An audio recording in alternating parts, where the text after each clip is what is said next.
Uh, well, perfect. Glad to see we got the gang back together. Yep. Perfect. Good to know.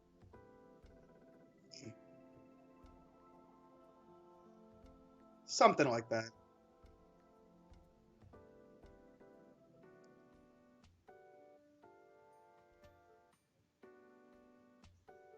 What is up, gang?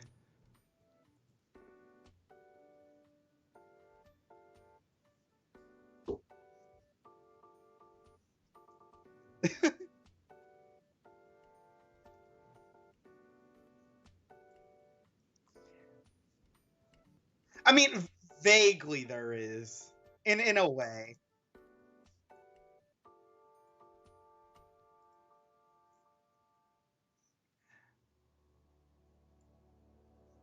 I mean, don't shrug off Twisted Metal, that's all I'm saying.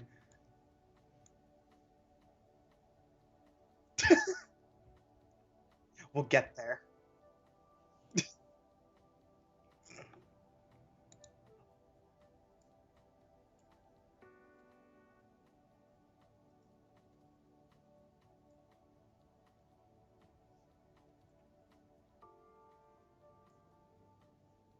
Glad to be here and scream alongside you.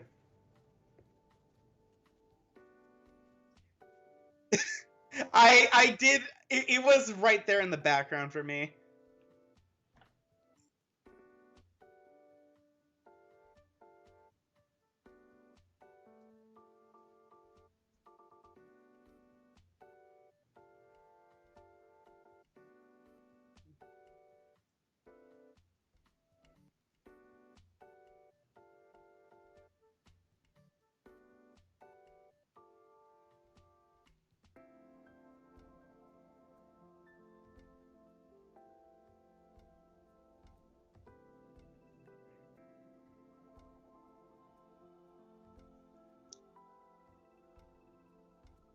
So basically, everything is perfect this week.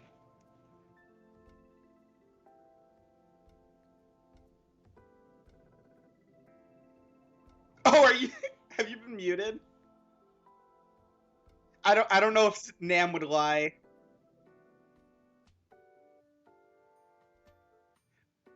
All right, well I guess you got a reintro.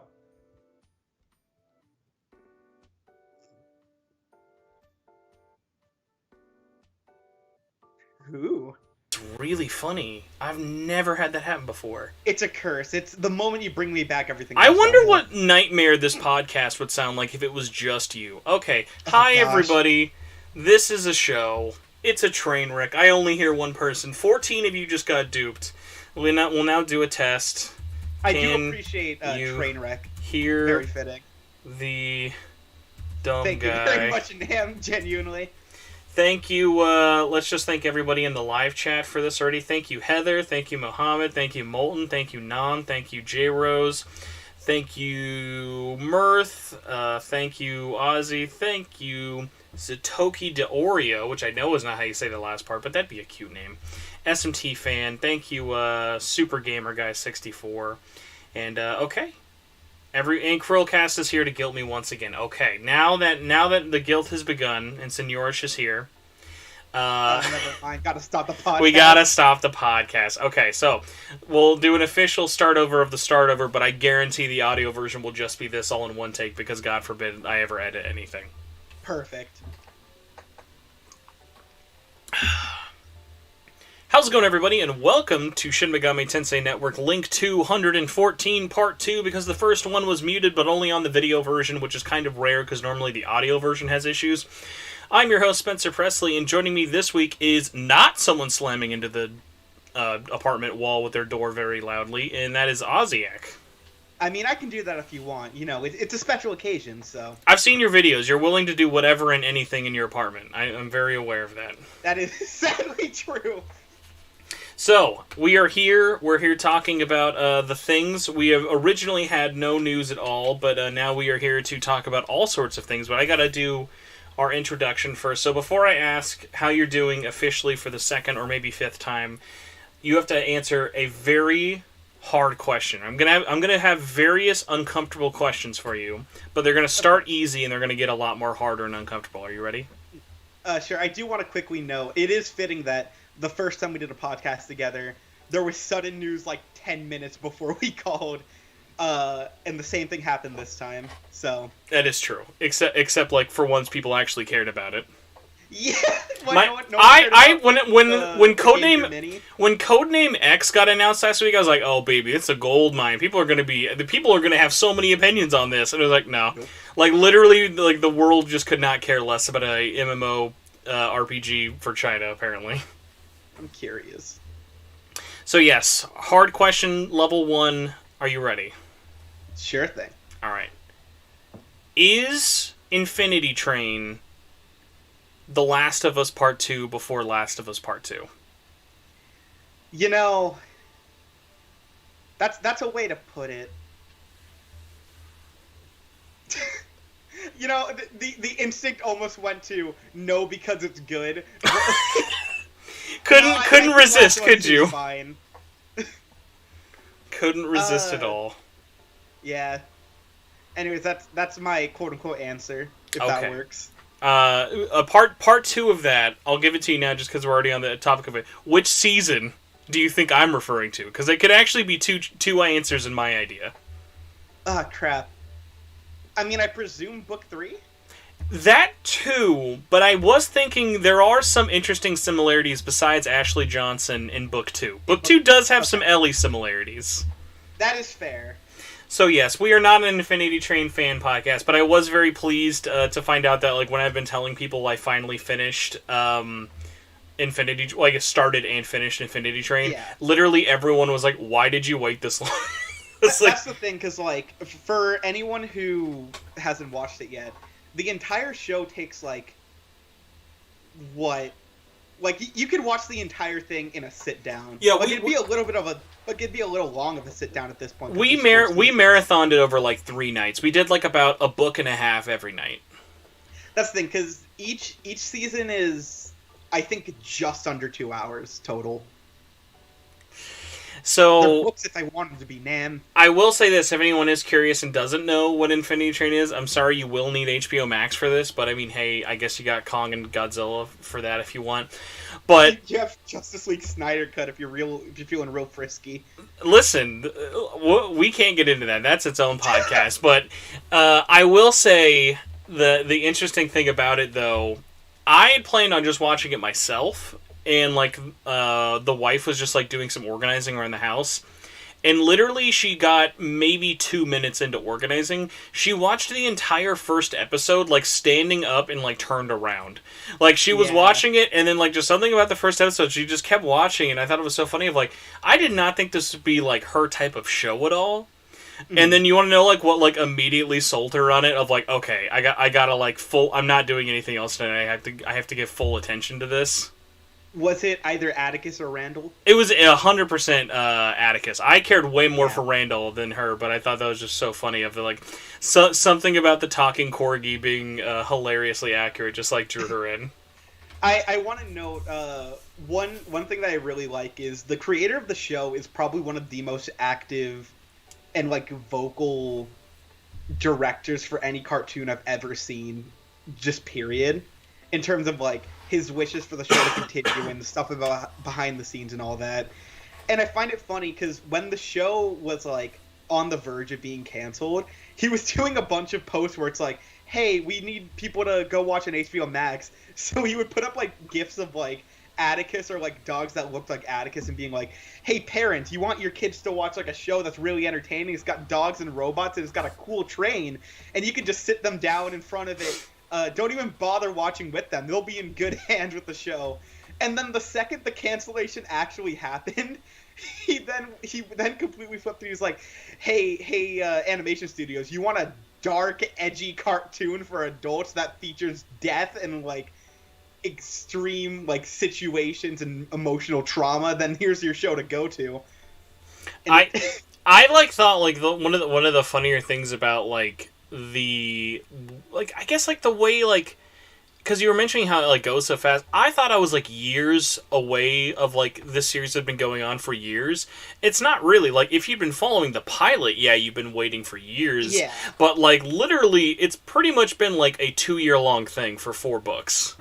That's the thing as well, because initially because I was one of the people who saw the original pilot, which is like 4 years old at this point, maybe 5. It's almost 5, yeah. Yeah, and I loved that pilot, and the first season happened, and they were like, oh, it's going to be like a mini-series. I think they specifically said that. I'm like, okay, so we're going to get 1 season, it's going to be like Over the Garden Wall, and then it'll be finished. I'm fine with that. Sounds like a good time. And then all of a sudden, that season ends, and they're just saying that the show will continue. I'm like, literally how? What are you talking about? How?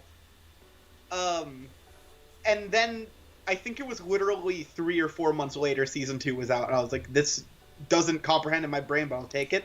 Weird question before we like actually get into news, because like I don't have anyone to bounce this off of, and were people mad when book 3 moved to HBO, or were people just like, we'll take it however we can? For the most part, people weren't mad at it being moved to HBO Max in terms of, oh no, I have to pay for it now. They were mad that everyone knew that moving it to HBO Max was going to kill the show.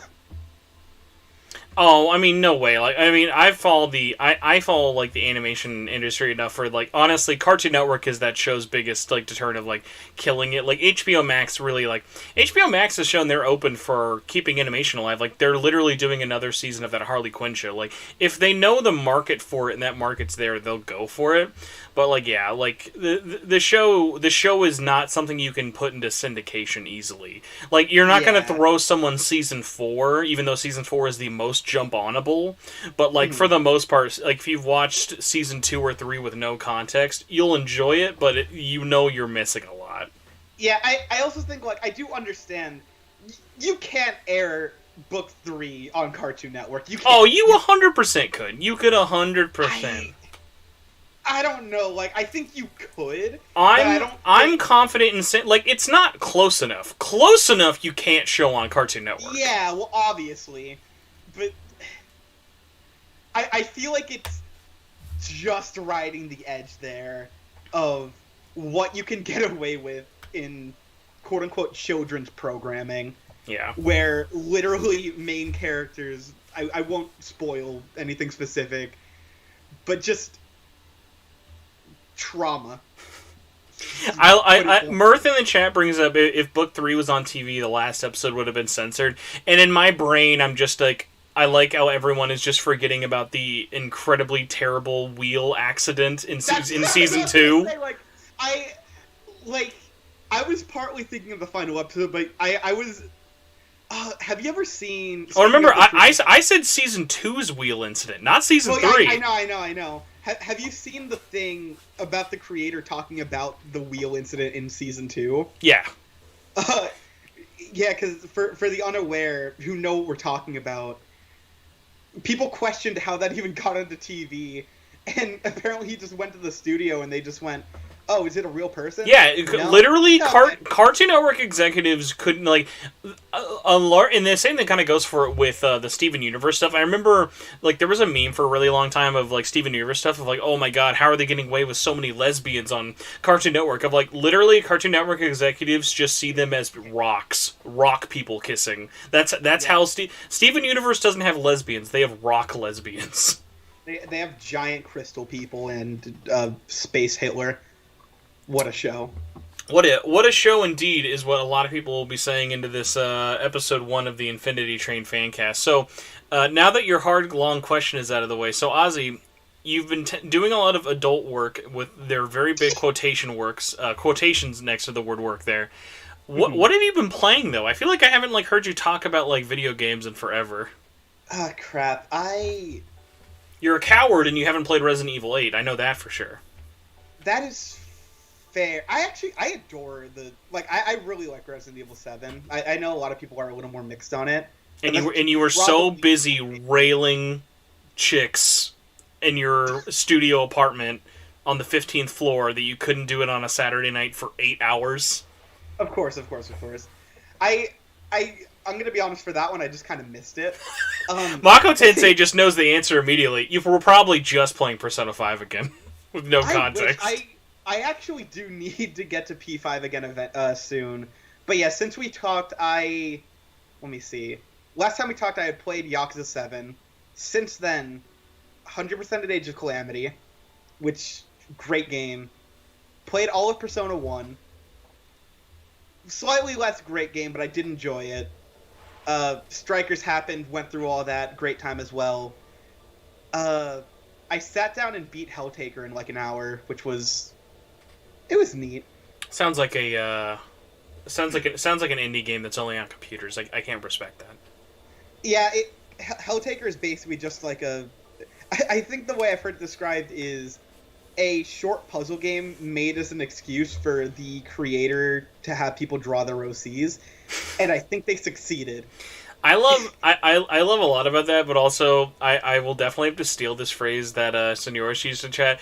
The term experiencing more fiction you could literally use for like anything of like, honey, I wasn't watching porn. I was experiencing the fiction. I was in it for the plot.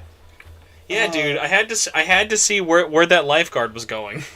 Yeah, but the other thing that I messaged you, and I believe the response you gave me was, "Oh God," was me mentioning when the Binding of Isaac DLC released at the beginning of the month. Oh man, I know. So like, also we're at taking my bias out of me hating outside of me hating Nicalis for Nicalis reasons, like, yeah. Why is literally no one talking about that game outside of everyone who plays it? Have you noticed how no media site covers that game at all? That's the thing, and I kind of get it because of what the game is, but they should. Oh, hey, as a Binding of Isaac simp, did you see what, also, I have no disdain towards The Binding of Isaac. I actually really, really like it. I'm a huge Edmund McMillan fan.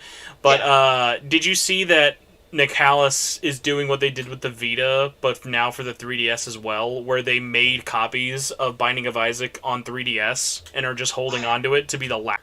But it still says, oh, it says it reconnected. Let's see now what the chat says, if everyone in chat's okay. Let's see if chat's cool. This night is full of experience. This is why I always did it at 6 or 7, and now doing it early. Let me just do in chat. We cool? I'll put we cool ? See if everyone can still hear us and the internet didn't implode. This audio version is going to be a blast to do. Yeah. It'll work out. Okay, good news, everybody. You didn't miss anything. Adam just said he's committing to 100 copies of The Binding of Isaac on 3DS and going to give it to all of us. You love to see it. One copy for every hour I put in the first week. Freaking... So, I want to ask you more Binding of Isaac stuff, but man, we're so off the rails at this point. No, I'll just get out of the way because I know I won't have like that much more to say for it. Did you start on PC or did you play console? Because I first played when a Rebirth came to consoles. When I first got into Isaac. I got into Isaac without really knowing much about it. When it came to...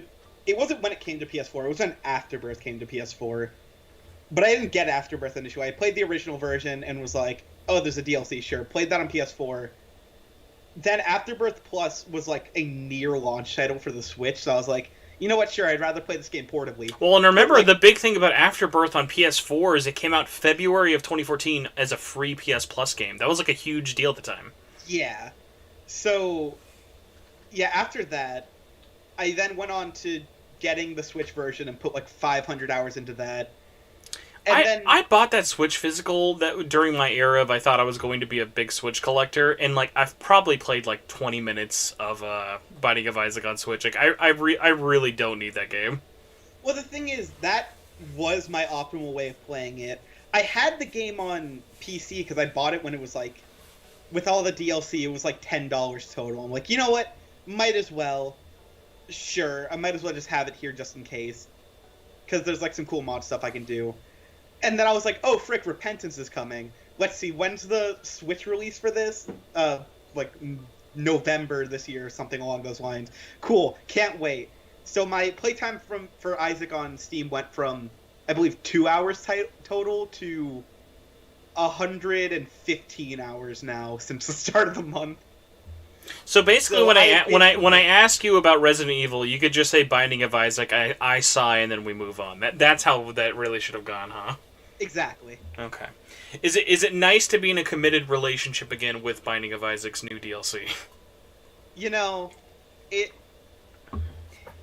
some relationships, you don't know what you were missing until you get back into them. You seem like that guy who would like unironically put "it's complicated" on Facebook for the relationship status. Okay, you know what? With how garbage the Afterbirth Plus launch was because of Nicalis, that would have been what I put before, but Repentance is such a good DLC that we patched everything up. Oh, Binding of Isaac. I'm sure there's a lot of crossover between SMT fans and Isaac, just because there is so much lore in Isaac alone, and so much hate for God. Yeah, and a lot of hate. So whether you have God issues or mommy issues, that's definitely a game to check out. I think the Flash version is still like in one of those like weird, let's say, Flash emulators. But Nam brought up a really interesting thing of playing the Flash version years ago. I remember playing that on Newgrounds and being like, "Oh, this is really cool." Yeah. So that's the what you've been up to thing. I have no life, and literally, as last week's podcast will show, was just in a hellscape of I'm at work and want to jump out the 15th floor of my building, so I haven't had a lot of time to play stuff, but I mean, we've been communicating about Marvel shows we've been binging. Yeah, but shows are a lot easier for me because, like, thankfully I have a lot of, like, similarity in shows with, like my wife and stuff, whereas, like, right now, the only game I really want to play is Oddworld Soulstorm, and, like, she can be kind of interested watching that, but, like, that one has been really hard for me just to, like, sit down and make a lot of progress for, because it is a very hard puzzle platformer, which involves me dying a lot. She was even asking me, because she was like, hey, if you want to do a video for this, why don't you, like, record yourself playing now for B-roll, as opposed to I usually just go back later and get footage. But I was like, literally, it would just be hours of me dying over and over, learning the levels. Yeah. So I'm at least glad that April's been pretty calm in terms of releases. Like, literally, the only big releases that I really want to play left this month are the new Nier, which isn't even really, like, new, and I'm still kind of waiting because I'm very sad and trying to get the Collector's Edition, which I've been on the wait list for, like, 9 million years for. But, like, that's one of, like, even with when it does come out and I get my hands on it, I won't be in a huge rush to beat it. Like, I didn't beat Nier Automata until, like, I think almost 2.5 years after buying it, and I bought that, like, day one, so I'm already, like, not, like, going to be the most devoted for that, but I know I really want to buy it and support it. And then Returnal is just another one of, like, I'm going to buy that literally because I know that game's probably going to sell really bad, but I love that developer so much. Yeah. Who did Returnal again? Returnal's Housemarque, the guys who did, like, Resogun, Dead Nation, Super Stardust. Yeah. The only, like, honestly, the only problem that game has against it, it looks great, has a really interesting premise, the dev's really, really great, it's a PS5 exclusive. $70 is really hard to convince normal people, I bet, for that game. Yeah. Well, we'll see how it goes, but yeah. But yeah, so speaking of PlayStation news, though, our largest piece of news, I really want to get your opinion on this because I haven't actually, like, talked to you about the PlayStation Store closure too much, I don't think, outside of, like, kind of seeing little bits here and there. But sort of to go back in time before we talk about what currently happened, so, like, a little under a month ago, when the PlayStation 3, PSP, and Vita stores were announced officially from Sony as closing, how did that hit you? Because I know, like, a lot of my friends were kind of in the, oh shit, we gotta buy everything up phase. Like, how did that hit you as someone who doesn't spend a lot of time playing, like, any of those systems, really, outside of, like, where you played the Vita... You played your Vita for PSP, PSP Persona 1. Yeah, so I was very much, I think, exactly as you'd expect of internally scrambling, oh frick, I gotta get all this, pause, crap, I can't, well, and just stared at a wall until they said that it was no longer happening again. So I found that kind of amusing, if not disheartening. I I think one thing that about this situation amused me a lot is when they announced them backtracking on it and put out their little statement of like, yeah, we know how much you people care about this, so yeah, PS3 and Vita are going back up. I don't think I saw a single soul being like, where's my love for the PSP? Why is that still going? Well, the one I was explaining to a lot of people is like literally the PlayStation Portable store right now is like it's just on the Vita. Yeah, it barely functions, and I think people are like, I think people aren't really understanding if as long as you have a PSP a PS Vita or a PS3, there is not a single game that's not on those stores. It's only on the PSP version. So like that store will live on. You will be able to put games on there whether you want, and the PSP's library is just so much more physically dominated than all the others. Like, there are very few digital-only PSP games. Yeah. But yeah, so when the store came back today, were you like surprised that it was like literally for me when I saw it, I had like a weird reaction of like seeing that the other stores were staying back. I had a multi kind of tiered reaction of like, thank God I hadn't done a massive, like, buying thing. I'd already, like, made a list of things I wanted to buy before it was too late. So, I'm glad there's not as much pressure for that. I'm really glad that I did not do what I've seen so many other people on YouTube do of, here's my big, long video of talking about games you gotta get before they're all gone. And, like, I literally was going to do this weekend I was, like, kind of split between a 3DS video, but I was leaning more towards a video talking about Persona 3 and 5 dancing, because those would have been gone forever on the Vita.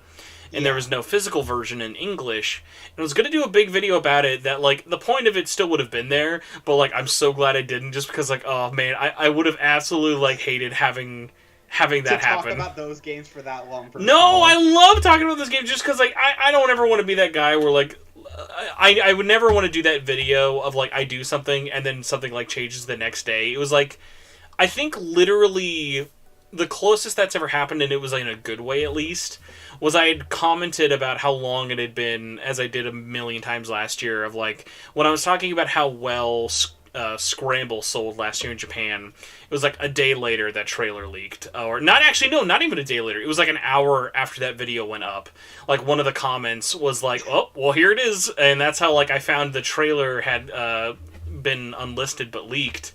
And it was just so funny of, like, I'm okay with this being wrong, because the whole point of the video was about sales, wasn't about, like, it's not like I made a video saying Strikers is never coming. Then that would have been more of a thing, oh, Jesus. But, because I've seen so many people on YouTube doing stuff, like, all of these channels just doing, here's my list of, like, recommendations, and, like, recommendation lists are great and stuff for it, but, like, it would have just sucked to, like, put a bunch of time and effort into a video that, at the end of the day, you have to just put a pinned comment in and say, oh, that doesn't really count anymore, so don't worry about it. Yeah. I do want to note someone in the chat, like saying, I don't even know why Sony considered closing these stores as an option. The thing with me is, it's disappointing, but I do get why Sony considered it 100%. You just gotta say two words. Jim Ryan. Jim Ryan, I guarantee PR was like, buddy, we didn't... Obviously, Jim Ryan didn't write that statement on the PlayStation blog announcing the stores were coming back, but, like, the visual PR on Jim Ryan over the last month has been terrible. Like, if you're following the PlayStation now, of, like, everything everyone has been doing has just been a thing of, oh, wow, Jim Ryan, you're running PlayStation really badly. And one of the bigger things of that they themselves actually did by closing the store, everyone was pulling up that quote from a couple years ago of Jim Ryan saying Gran Turismo on the PlayStation 1 and 2 looked like trash. And my gosh, yeah, he did do that. And so it was one of those things that I bet, like, that was why it was so important that he announced it, and that was one of my, like, reactions of, like, I laughed when I saw it was from Jim Ryan, because, Jim Ryan doesn't play fucking anything, and, like, Jim Ryan still could give less of a... Like, Jim Ryan probably, if he picked up the PSP, would think it's the Vita. Like, that's how out of touch, like, I genuinely think Jim Ryan is. Like, I have nothing against him, as, like, I'm sure he is businessing as business should at Sony, but, like, it's just so hard. It's like when Iwata passed away. Furukawa, who I think is the guy who's in charge now of Nintendo Japan, he does a good job being Mr. Business Guy, whatever. But, like, even now with Nintendo, like, with people like Iwata and Reggie gone, that, like, lack of personality is super missing. And PlayStation doubly, if not triply, has that. Sean Layden is gone. Adam Boyes is long gone. I don't know if you saw when the like hate train of Jim Ryan last week was going with like the Last of Us remake. Sean Layden was literally liking tweets saying, "Man, I hate Jim Ryan. Sean Layden was the best. We need to get Sean Layden back." Yeah. And I love the idea that Sean Layden was just sitting back with a fucking Vib ribbon or Crash Bandicoot shirt on, like, oh yeah, they know what they miss.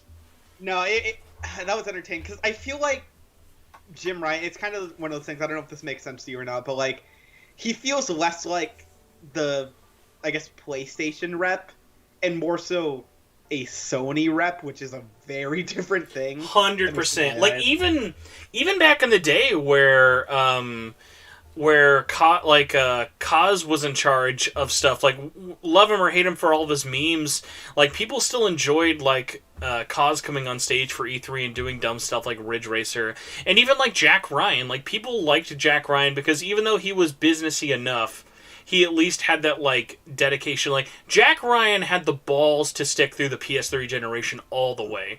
Like, he left as soon as he knew the PS4 was a success, and, like, I think Jack Ryan did, like, the best way to manage being Jim Ryan is right now. Like, I think in all of our hearts, we want someone like a Phil Spencer to run Xbox forever. We want someone like Iwata to be in Nintendo forever, and we want someone like a Sean Layden, or even, we'll take a Kevin Butler at this point at PlayStation forever.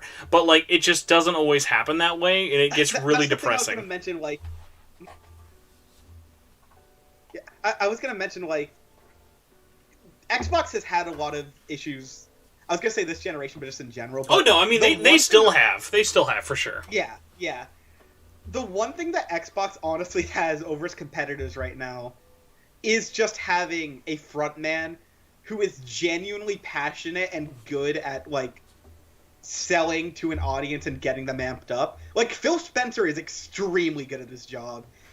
Like, well, okay, so this is a weird thing where I go with it. I think Phil Spencer is really, really good at being personable and representing Xbox as a brand. I personally think, though, that this message doesn't always come up a lot, or nearly as much as I would like. But the one that I'm thinking is, I like Phil Spencer a lot as a person. I really want him to remake SMT9, which I know he will do one day. I will will it into existence. But it can't be denied that he is a bad manager. Either he is a bad manager or his team has bad management skills, because we have to stop ignoring the fact that Xbox has been buying all these amazing teams, and they've been doing it for almost 3 years, and they've had no big hitter outside of, like, Gears 5.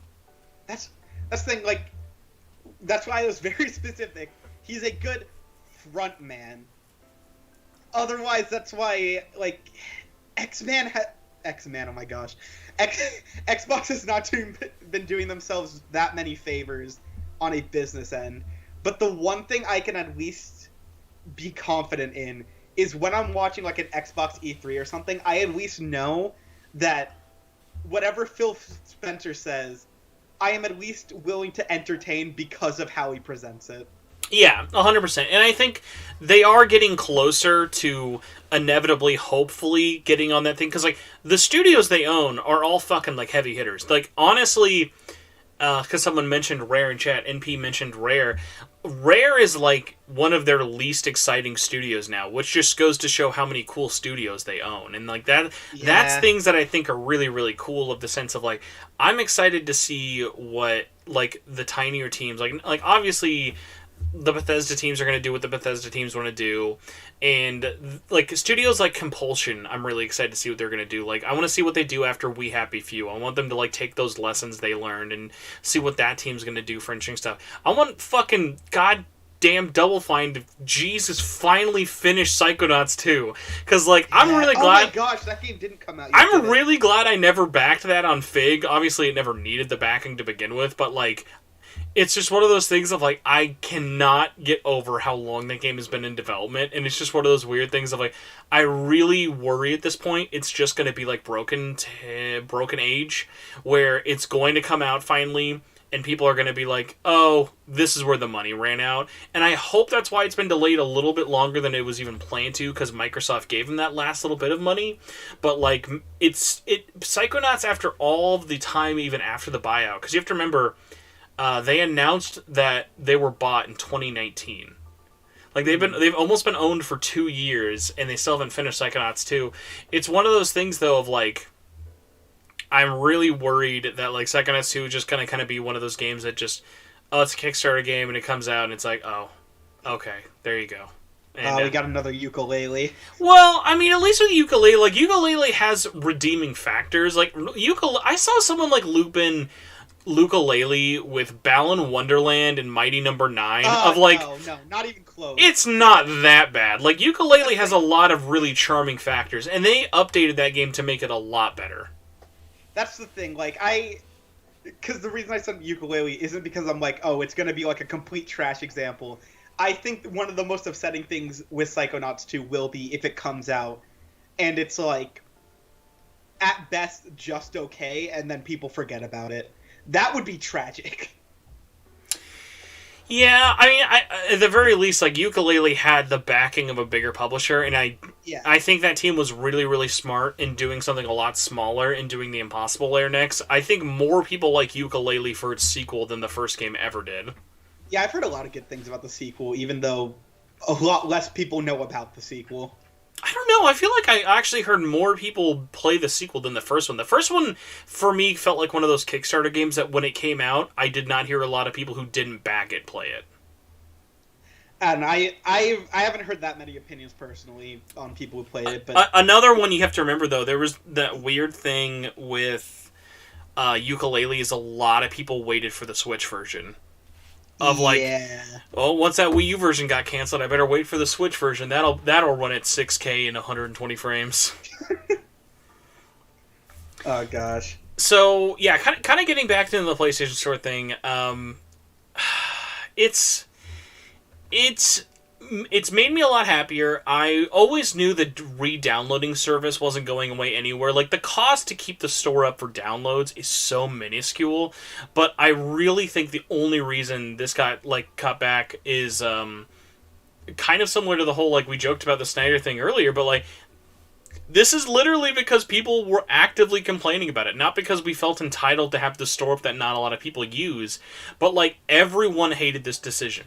People at Sony hated this decision. Customers hated this decision. The developers hated this decision. I saw so many developers, when this got announced last month, basically be like, wow, Sony, thanks for literally fucking just throwing all of my games in the trash. You know, if it's worth anything to note, like... Because we're still at the beginning of the new decade, like, it doesn't feel extremely different in a lot of fields. One big thing that definitely has changed is studios actually starting to listen now when the internet screeches for a bit. Because we even had that with, like, the Sonic movie, like, at the very start of, like, 2020.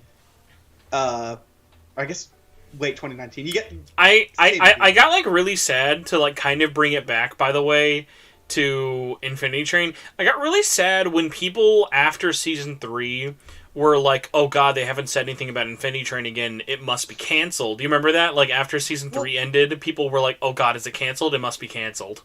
To be fair, that is very much something where the creator himself, because like I said, he's very open.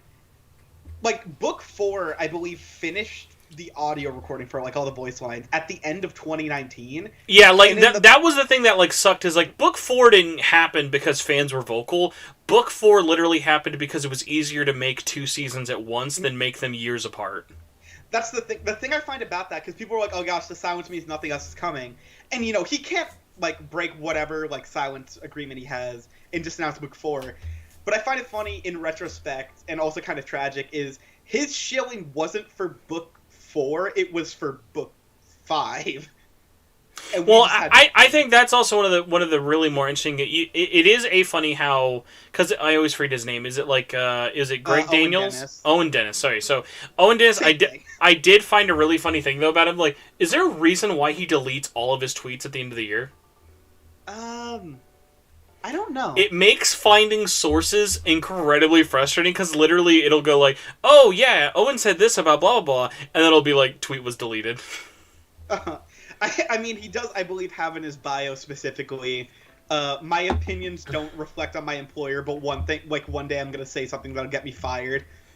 Yeah, but like the funny thing about it was of like I think a good way to like show that like they were very aware that it was the end of. Remember, as soon as book 4, the trailer came out like what 2 months ago.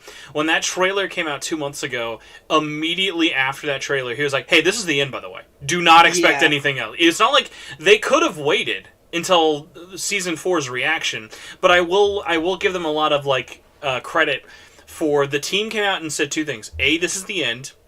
And then B, they were like, this does not continue, by the way, off the story. So if you're expecting a lot of lore, you're not getting a lot of lore in Season 4. Season 4 was just meant to be Season 4. Yeah. So, I don't know. I kind of feel bad for him because he did, like, mention how... Like, I think they had told him last December that the show had been canceled. But even before that, he knew, because he had, like... This is even before we knew Book 4 was happening. He had mentioned how he's like, yeah, last time we all worked together, everyone basically just got split off into their own new projects. So, you know, the team is.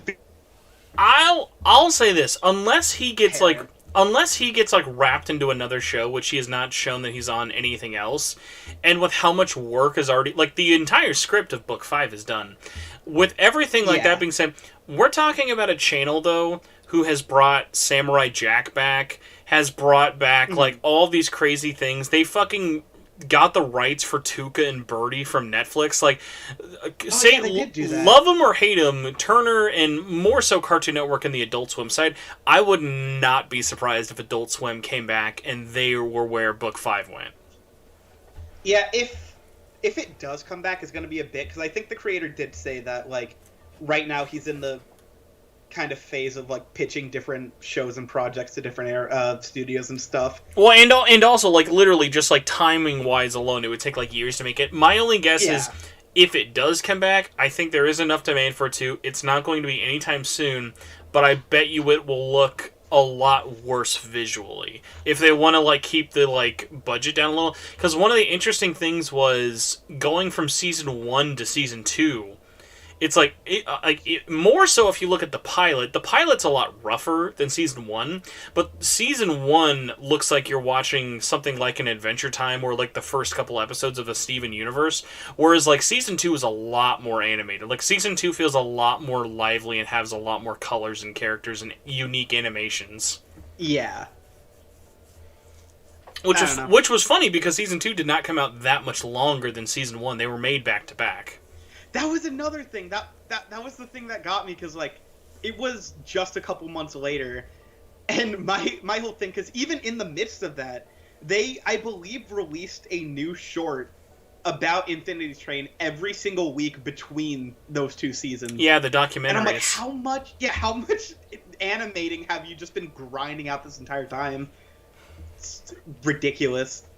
Yeah, so it is kind of funny how many like comparisons you can make to something like a PlayStation store getting entirely shut down, or like whether it be like a TV show you're really into for it. So like at the very least, I am really, really happy that like consoles and like shows that people want can like come back with like a lot of demand. I don't like the like, because like I don't know if you ever see too much of like people being like, oh god, like sort of like when you saw, to a way lesser extent, people being like, the Snyder Cut people were like trying to review bomb stuff of like, oh, see, you gave them too much power, now they're going to expect everything. It was like, to be fair, it was going to happen anyway. Like, listen, if Infinity Train tomorrow got book 5, guess what the next fucking hashtag would be afterwards? Where's book 6? It's like, it's never going to end until it's done. It's just more of like kind of an optics situation for it. Whereas like now kind of bringing it back to the PlayStation thing is like, you're either one of two camps, if you care at all. You're either like me and you're like, holy fuck, this is great, the store's up, congratulations, I hope more games can still kind of keep coming, and blah, blah, blah. And then the other side of it is people being like, yeah, but for how long? Like, how long are you not going to keep it up? Are you going to nuke it in January of next year, or is this going to stay around for another 10 years? At the very least, in a rare move, they've at least shown they're a little bit cooler than Nintendo in the sense of, like, do you remember how much people begged for Nintendo to at least... Well, no, like, not even that. Like, for just a re-download option. Because when Nintendo killed the Wii Shop, just everything was gone. Like, I hope you fucking downloaded everything, otherwise you were totally SOL. Yeah. Oh my gosh. NP brings up an interesting comment I would love to get your opinion on. What do you think the chances are, what comes out first, Psychonauts 2 or SMT5? It's probably SMT5.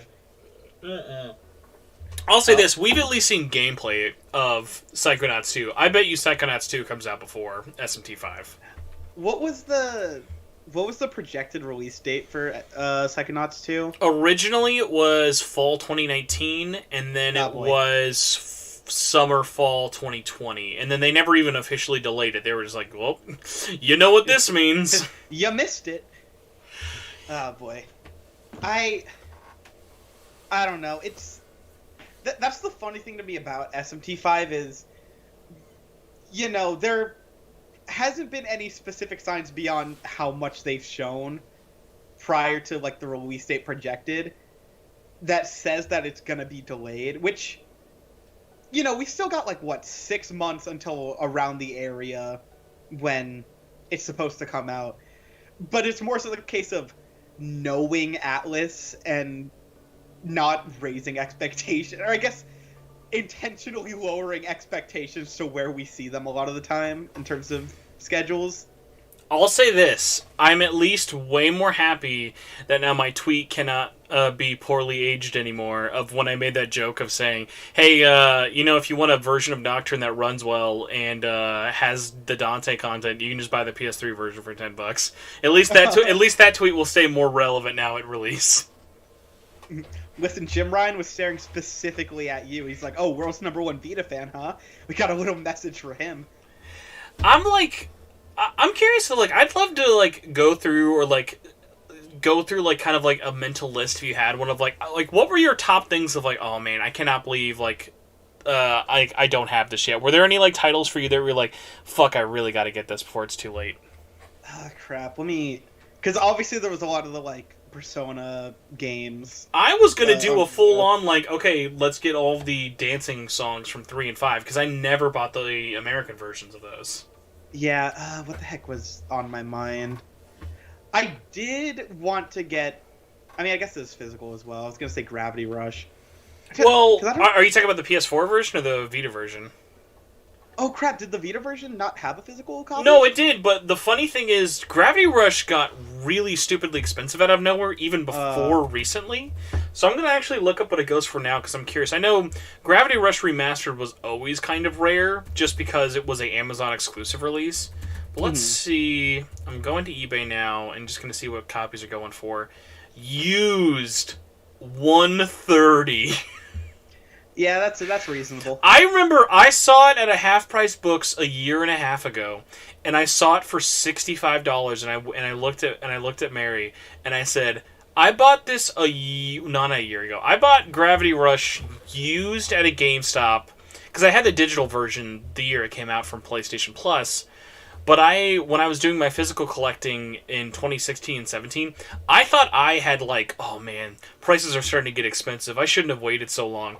I was literally, like, at the tail end before prices, like, totally fucking, I guess, plummeted upwards. Like, you can't really crash upwards. But, like, I remember I paid for a basically brand new copy of Gravity Rush, was like $12 on Amazon.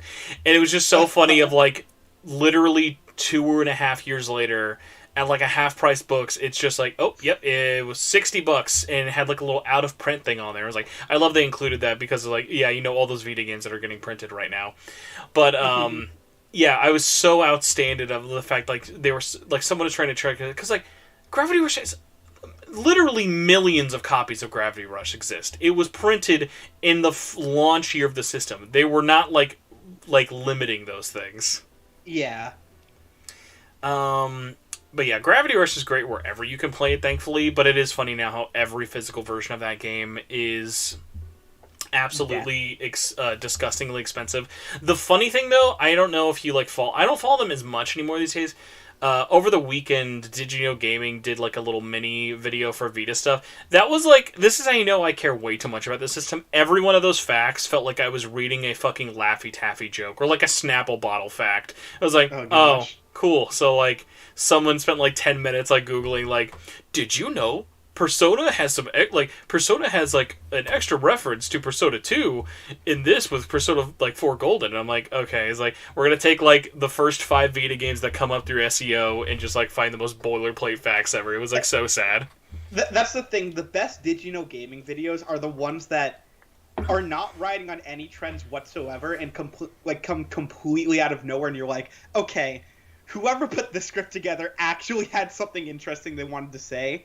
And otherwise, it's like, oh, Smash Bros. Did you know that Sakurai didn't know that Brawl was being made until after the announcement? I'm like, cool. Yes, I did.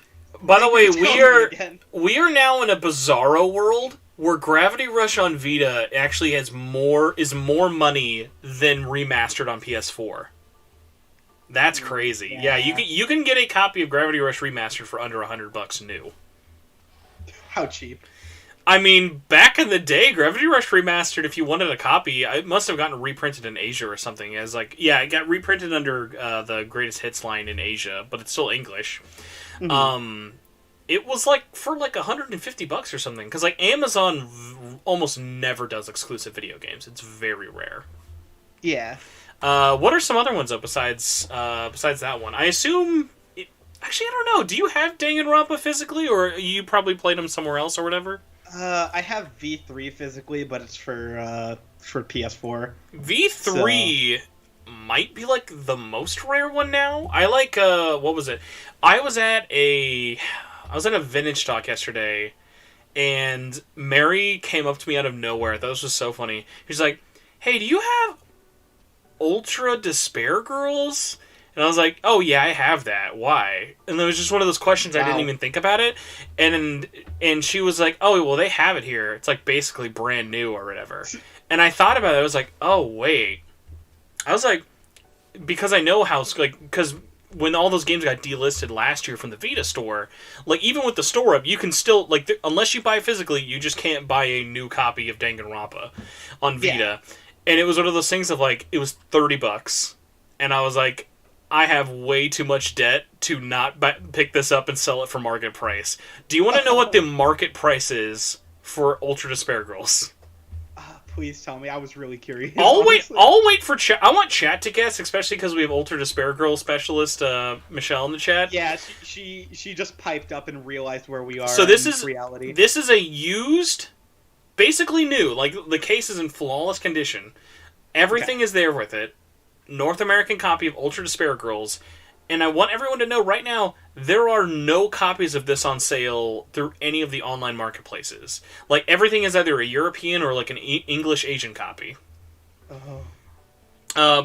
While I'm waiting for chat though, what is like other games that are on your like, oh man, I need to get it, because I always get like a fun like kick of like looking for games for friends. I either A, to save them money, or B, because like, I've gotten so many games for myself now on my I need to own it list that I can't do that very often anymore for myself.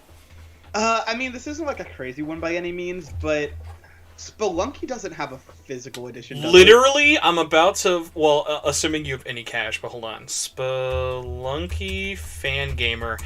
Fangamer fucking still has copies of Spelunky from Limited Run in stock on their website.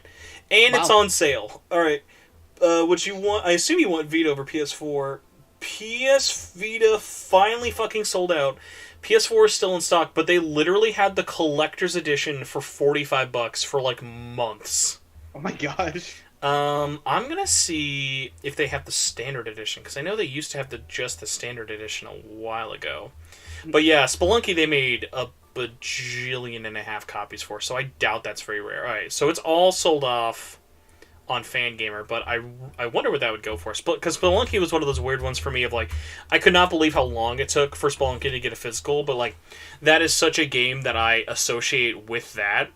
Yeah. Insane. People are charging, like, okay, it's not insane, because it, basically, the only copies on sale right now, there's, like, 2 standard editions for, like, $120, but, like, literally, you can buy the collector's edition for, like, $140.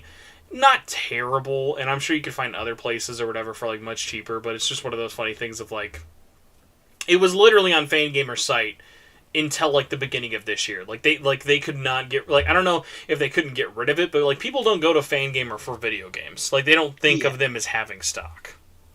What else, though? Like, what's, like, another one you would think of? One, like, I was always bummed that, like, never got one is, did you ever play much Don't Starve? I loved playing Don't Starve on Vita. Yeah, that did get Vita. Okay, here's the thing, because that's like a dilemma. I didn't even think about that. Because Don't Starve is one of those games that I've bought way too many times for different systems. Because that's one of those games that I have on PC and PS4 and Switch and, like... Actually, do you have the PS4 copy from back when you had, like, PlayStation Plus or whatever? Or is it a physical copy? No, I have digital, but I don't even think I got it when it was on PS Plus. I think I got it, like... If you have it at all, the Vita version, the Giant, it's called Giant Edition, was cross-buy, so it was free. Oh, well, that's solved. So if you go to the store, it should show up as free for you right now. By the way, because our guesses were $69, very nice, $150, $500, and I think 1 million billion Toko bucks. What was your final guess for the Ultra Despair Girl price? I don't even know. I'll make a safe guess of like 250. You're like way out of it. Like, I think like this was a lot in my opinion. The lowest market price that I sold it for was 100. Okay. And what I thought was really funny is I actually had a lot of people like call me out for this because I posted in like a Facebook group saying like, hey, if somebody wants this, I'm selling it for like the lowest price online. And I immediately had people bringing up like, I can't believe you're selling the game for that much money. I'm like, I'm not making the price. If you want to buy it, go for it, move on. But it was just one of those funny things of like, the market speaks. The market speaks for like it has a reason for it to be expensive. Like something of like I can understand making fun of someone asking for a lot. I saw someone selling a used copy of the second SpongeBob movie game on Vita called SpongeBob Hero Pants, and it was like the guy was like, no joke, $45. I want for this game, and I was like, dude, I bought that at a Walmart clearance bin for $2, and even that I had to like hold out for. I was like, do I really need this for $2 brand new? So yeah, it nothing Vita is like in like the multiple hundreds, but yeah, like oh, Michelle, that is so not true. Many people want Ultra Despair Girls. It's not the most coveted. I think rarest actually on all systems goes to V3 though, but that's because I think it got like the lowest print run, but I may be wrong. Did you get by the way, the version of it that like came with like the little booklet and CD and stuff? No, I got it way later. I didn't get into friggin' Danganronpa until like 2019 or so. I love you like say way later, whereas like that's literally like a year and a half after it came out. It wasn't that long. Shh, it's fine. It's fine. V3 right now is averaging at about Japanese copies really throw it out. Averaging at about 200 if you want new. But I've seen copies like at around like 300 as well for other copies. The problem with the Vita version of Danganronpa V3 is if you didn't download the high quality texture files, at all, the game just sounds really compressed just because they couldn't fit it all in under 4 gigs. I mean, it's not unplayable. It's actually kind of a novelty when games have to do that, I think, of like, I liked that it was an option at least, but it does suck that they had to take that off the store. V3 doesn't actually have a ton of copies, but if you want one, there's literally like a copy pre-owned, but with everything in basically new condition. It's like $60, so not a ton of value for it, but I never hear anyone play those games on consoles. Like, I know people do, but it's one of those, like, funny things of, like, I had, like, someone in one of my videos, I don't remember what I was talking about. I think it was, like, when I was talking about Atlus delisting games, I mentioned, I associate Danganronpa as a Vita game, even though I know it's in other places. And it was really funny, someone was like, no, it's not. Like, everyone thinks of Danganronpa for PC. And I'm like, I'm very biased, obviously, and I don't follow PC games very much at all. So, like, I don't know, like, for you as someone who played it on, like, PS4, or anyone in chat, I'd be curious what people think. Like, when you think Danganronpa, what video game system comes to mind? That's the thing I was gonna say, like, yeah, sure, the Vita machine. Meanwhile, I look at my PS4, I'm like, yeah, there's the Danganronpa system. They're all there waiting for me. Oh, man. But, you know what's, like, always a weird one? I know Uncharted Spare Girls would actually probably play better on a, like, PS3 or a PS3, or, like, a PS4 or PC version. But just better with an asterisk. Well, only because performance. Like, I actually don't think the performance in Ultra Spare Girls is terrible on Vita, but it is just one of those funny things of, like, for me, I always think of when I see a game barely running on Vita, I almost think of that as more of a charm. Like, when I look at something like Disney Infinity running on Vita or like Borderlands, I'm like, holy shit, this system is barely able to run this without crashing. That's awesome. It's like as close as you can get to homebrewing without it actually being homebrewing, you know? Yeah, I do find it funny kind of looking at it. When the Vita has that issue, it's really cute. When the Switch has that issue, it's upsetting beyond belief. Well, yeah, like with Switch, it's like you were sold old tech even by 2017 standards. Whereas, like, I love, like, looking at just stupid comparisons of, like, I love that Attack on Titan 2 runs better on Vita than it does on Switch, which I find infinitely hilarious. Actually? Yeah, it does, but the best part is that game never came out in the States, so you never really saw that conversation come up at all. That's the thing, because, like, people see the Switch a lot, like, at launch, like, as a novelty where, you know, it's a portable system that's pretty, quote-unquote, relatively powerful. The Vita isn't that far behind in terms of power, if not slightly ahead. They're both, like, late PS3 era tech. Well, and, like, I forgot who I was talking about this with. Like, someone I was talking with, like, wasn't, like, they didn't think the Vita was PS3 quality, and I thought that was kind of interesting. Of, like, for me, I actually thought, like, games look better on Vita by nowadays standards than PS3 games, because, like, I've gone back to my PS3, like, pretty regularly since I moved out, because I have it just hooked up, like, right next to me at all times, and it's just funny of, like, so many games on, like, Vita, I still look at it and go like, wow, this is, like, really interesting. Like, even something as simple as, like, Minecraft. I finally got Minecraft because it's the year 2012, apparently. I just now got Minecraft on Vita, and I'm like, this runs great. Like, it looks great. It's, like, an awesome, like, fun, portable version, like, to play. It's a technical marvel. Yeah, it's, like, but it's just so funny of, like, there's not a lot of games out there like that. Like, literally, the closest I've done to it is Dragon Quest Builders, which is another great game, and Terraria, but Minecraft is kind of very just uniquely it, and because I never followed the whole, like, world of it, they updated Minecraft on Vita literally until, like, a year ago. Oh, like, wow. It got underwater, it got almost all of the animals, like, it got every animal, I think, up until pandas. Like, they had all the glider stuff, they got all of, like, the mini-games, like, for the 4 people in the world who wanted to play Minecraft minigame DLC. But, like, they added, like, so much stuff, like, there are as many expansion pass trophies as there are in the base game trophies. So what you're telling me is that the Minecraft Vita fans got cheated out of more updates a year ago.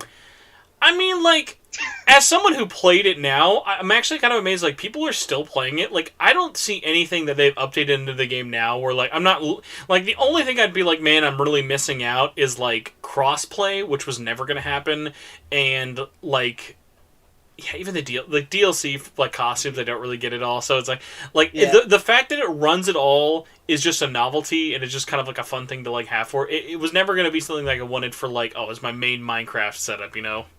I think there's a lot of those, like sandbox kind of, like, survival game-esque things that I find it funny how dedicated a lot of the audiences are when they get them. Like you mentioned Terraria earlier, there is a strangely dedicated fandom for the like iPhone version, or I guess the phone version in general for Terraria. Oh yeah.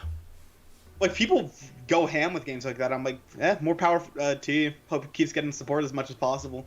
It's like, going back to Binding of Isaac, literally there are still people to this day who are waiting for Binding of Isaac Rebirth to come to iOS. Oh gosh. Because that game came out on iOS and Android. Did it? Yeah. Man. Not that you should play that there, but hey, play wherever you want to play. Yeah, whatever works for you, I guess. Listen, I'm a man who has played...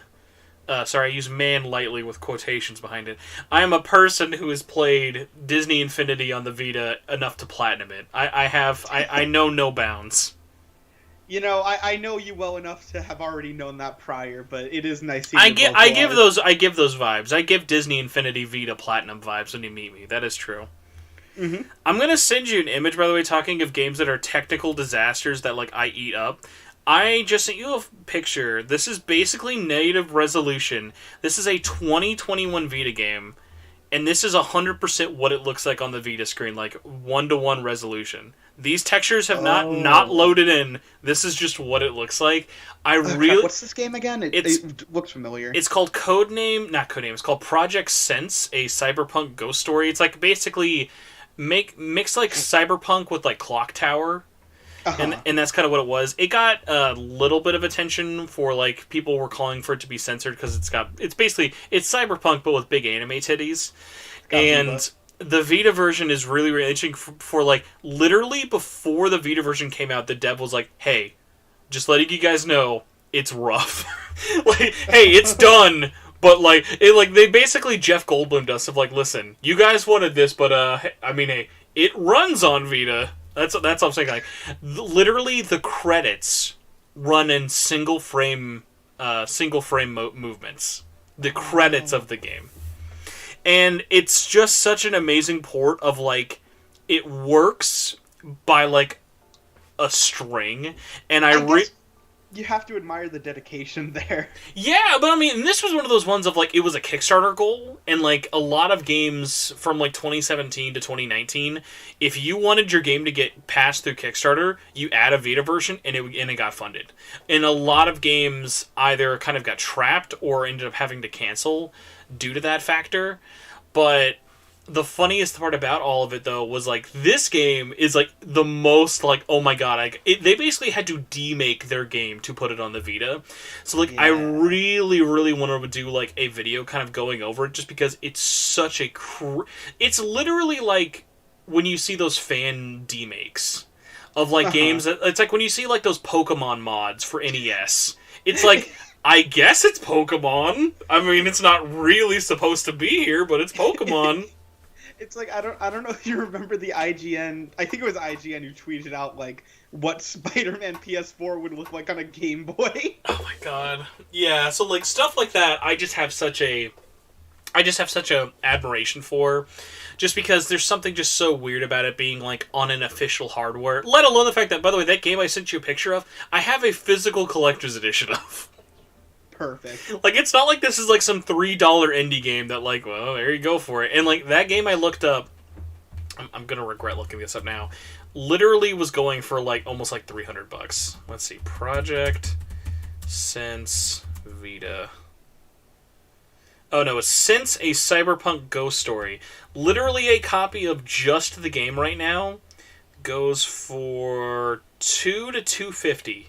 And that's just the game. If you wanted the collector's edition, there's only like 2 copies on sale right now, averaging at around $300 to $400. So get your wallets out, everybody. Buy those Vita games. All right, I think it's time to start collecting, boys. That's like the part that like kind of sucked the most. Of like, I know you don't really do a lot of physical collecting. When the store shutdown got announced, literally prices fucking spiked, like for everything.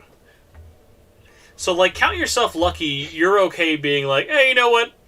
I don't need this game on my shelf. I can have a really shitty Sharpie cover of Shadow of the Colossus and live my life.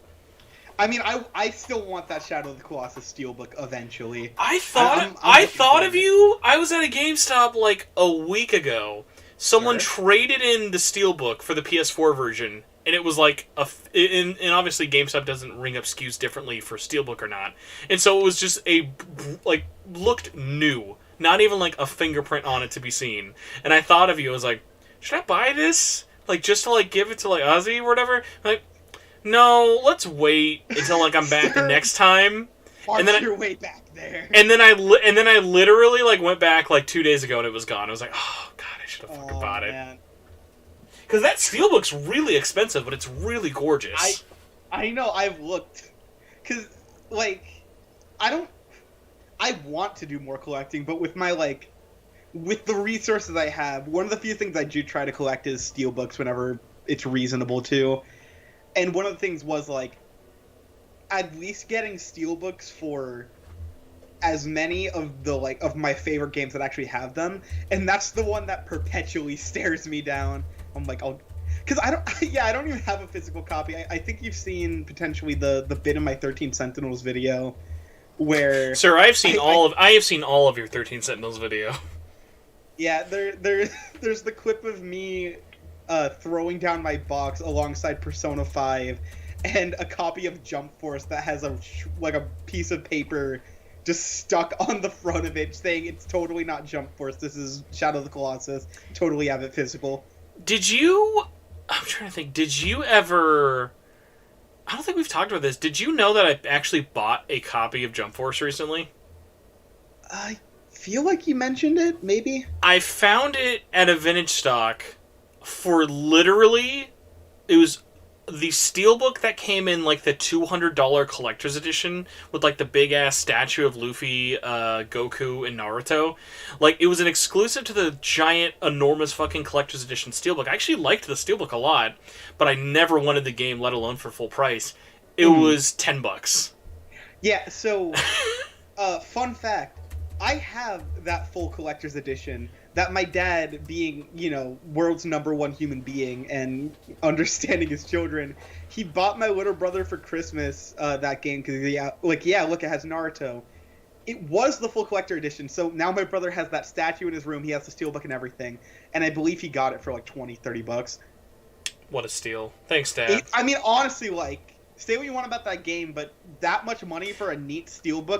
Yeah, literally, for that game, if you can get it for like 20 or under, it is not that bad of a fighting game. I have enjoyed my time with it enough to be like, this is a pretty case, and my wife enjoys mashing the button next to me.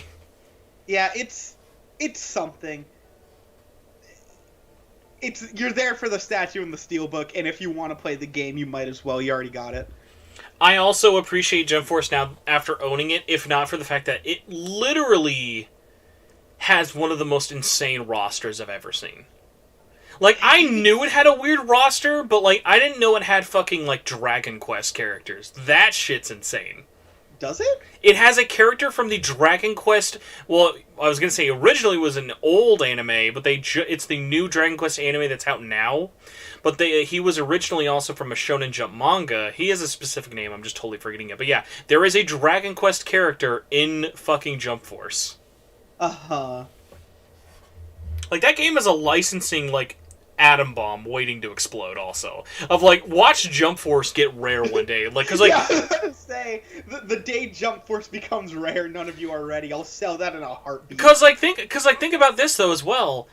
What's another game that came out in the last generation that is literally just another version of Jump Force and is actually rare now? J-Stars. J-Star Victory Versus is fucking really rare now, and they made millions of copies of that game. Honestly, there are games like that I think about where it's like... I think of No Man's Sky, which is a game that, at its launch, was absolutely hated and sold for like $5 physically brand new. And I really wish I bought that game when it was $5. Because now I really want that game, and it's $60 again. I mean, at least it. Mako Tensei, that pains me a lot. Mako Tensei was saying, "Oh, I got Victory Versus on the Vita for $5." That game did not come out physically in the States. I actually just got a copy of it. Like any anime licensed game that's delisted, it goes for a stupid amount of money on the Vita. But yeah, like, No Man's Sky was a funny one of, like, No Man's Sky I literally bought because, I jumped into the hype like everybody else, but also, another case of I liked the special edition and I wanted the steelbook, so I do have the No Man's Sky Super 4. But yeah, you're not wrong. Like, for literally until that big revival a couple of years back, like, you would always find copies of No Man's Sky in the clearance section, and then now they're all gone. But at least the nice thing about No Man's Sky is, while the price has gone up, it at least keeps getting printed. Like, literally, they just reprinted the game again last year with more updates on the disc. Yeah. I don't know. There's a lot of stuff like that I just need to hop on. I see. I'm in a weird sense, though, of, like, kind of talking about rare stuff. Unless it's, like, a very rare situation, kind of like Ultra Despair Girls I mentioned, of, like, I see a chance for a copy, I never buy games with the intention of selling, even though I know, like, if I sold, like, a tenth of my collection, I could probably make, like, maybe $2,000 or $3,000. Like, very easily. And, like that's, like, selling stuff, like, pretty, like, below marketplace for it, but, like, I know I'd fucking hate myself for it, you know? It's just, like, as cool as it'd be to, like, blow a game away and get, like, $500 quickly, there are very few games that I would look back in retrospect and go, oh, man, I really blew it. Like, the only situation that I, like, never regretted it was, like, last year I was having some, like, money problem, I remember, and was looking at stuff to sell, and I sold Shantae Pirate's Curse, like the collector's edition, for literally $500. It sold within 30 minutes of listing it. It sold immediately. And it was one of those cases of, like, I literally have 3 copies of this game on other platforms, and I'm never going to play the Switch version. And, like, it was a cool collector's edition, but $500 is $500, dude. Exactly. You can get, like, 3 other collector's editions for that. Well, like, and also, like, my whole thing with it is having the game on all platforms and all versions it's important to me on some cases, but, like, for a game, like, my bare minimum is, can I have a copy of the game on a platform I like? I like playing games on PlayStation. So, like, when I looked through, like, all my duplicates that I have on Switch, I don't need a copy of Dragon's Lair on PS4 and Switch. I don't need, I think, like, Oxenfree was another one I sold. Like, I love Oxenfree. I'm only going to play it on PlayStation. I'm not going to play the Switch version. Like, it was just in that era of I was buying every version of limited run games for a long time, and a couple of other retail games. Like, there are games that I want to own multiple versions of, even if it doesn't make sense. Like, Oddworld games, I own every version of every Oddworld game on PlayStation 3, 4, and Vita, including, like, stupid regional cover differences. I mean, knowing you, that one checks out. Yeah, but, like, other things like Atlus stuff, I was explaining, like, to my wife recently, of, like, I picked up a copy of the PlayStation 3 version of Persona 5. I was like, it's $20, but I also don't need it. But I also don't own it, and it is an interesting kind of history piece, but I also know I would never play it. It's like this weird thing of, like, I super don't need that, but it is an interesting kind of piece of Atlus history I'd like for my collection.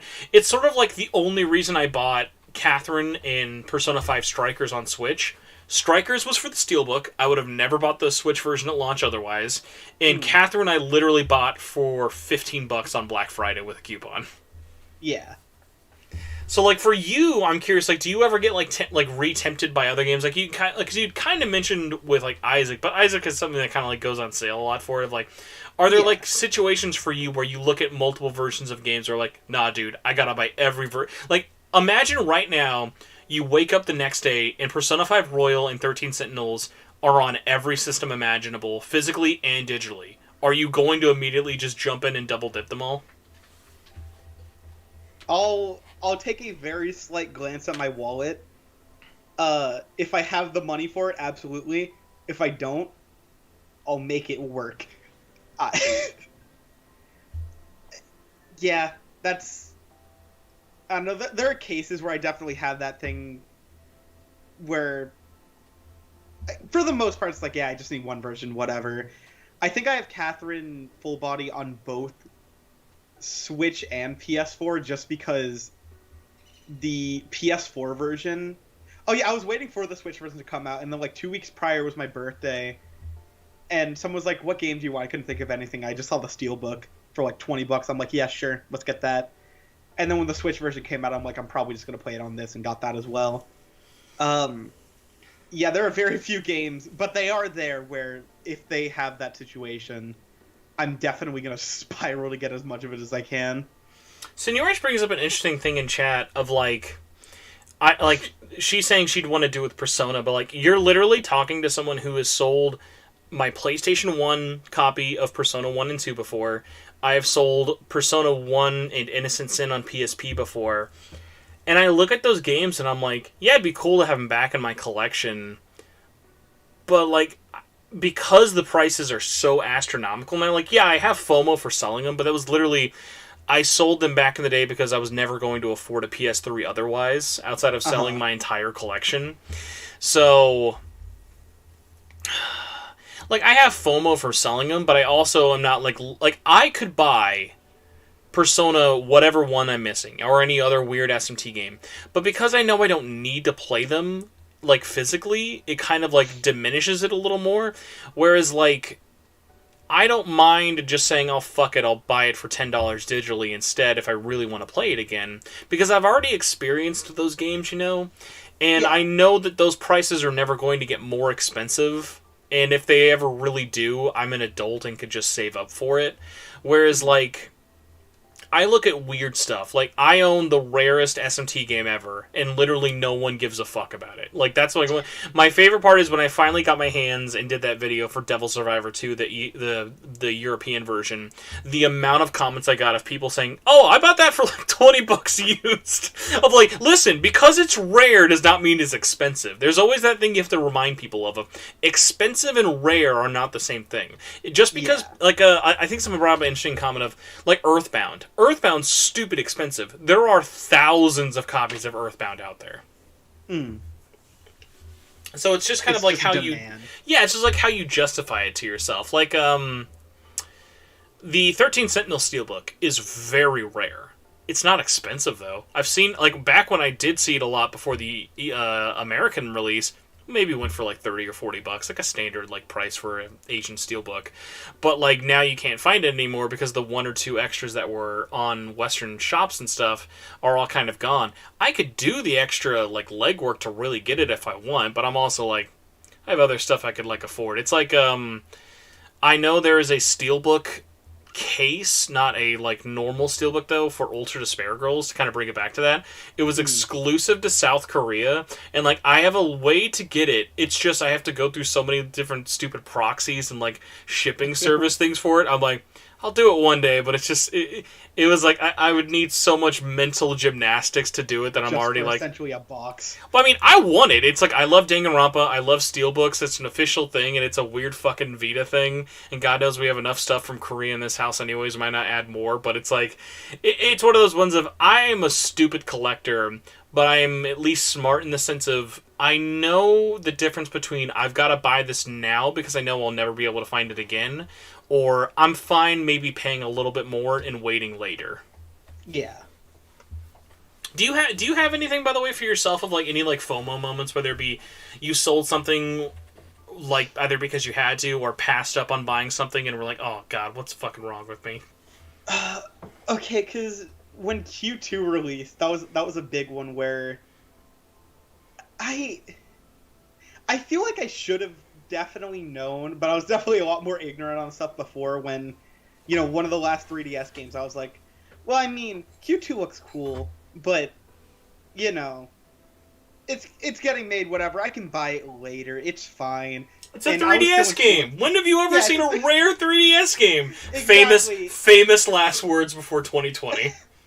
Yeah, and I don't know, I was still in school. I didn't have a freaking job, so I was like, well, I can't buy it on my own to get the special edition. I'll just wait a little. It'll be $40. Yeah, that changed a little. I did get it eventually. You know about that, but yeah. It would be really funny if, like, we need to, like, make, like, a fake story for you of, like, the only reason I started my channel was to make money so I could afford a copy of Persona Q2. It's a charity story. I mean, that's assuming you want to, like, refer to yourself as a charity case. You know, we'll tool with it a little. What's, like, the saddest video game you would make a GoFundMe for you to afford? Oh my gosh. You know what, can we, crap, you know what? Can we get that GoFundMe so I can finally play SMT9? I've got the Xbox. Dude, to play. SMT9 is not expensive. I will look up prices. SMT9 is very common. They even reprinted it under the Greatest Hits line in Japan, which was extra funny because it did not sell enough copies to actually classify it. Yeah, I'll look up. Like, assuming like you just want a regular copy, not the like big box edition. SMT9 is not that rare. Yeah, that's fine. Wow. SMT9 okay, sure. Xbox. Yeah, dude, you can buy copies like now for like I'm seeing 30, 40, and 50. Collector's edition for like 100. Like nothing too terrible. You know what? Well, that $30 is all I'm asking for, people. Let's get the money in. And with the YouTube ad revenue, you'll get it by the year 2032. Yes. You've done it, boys. I have absolutely got to get more water. Are you still good on time, by the way? Yeah, I should be. I could take a brief little break, though. Okay. While we do that, everyone here in chat, I'm going to ask chat a question while you have some long-awaited silence. Chat, what is the one video game you regret passing up and why? And once I'm back from my water break, we will go over your shameful answers and then get into questions. Perfect. All right. Till then.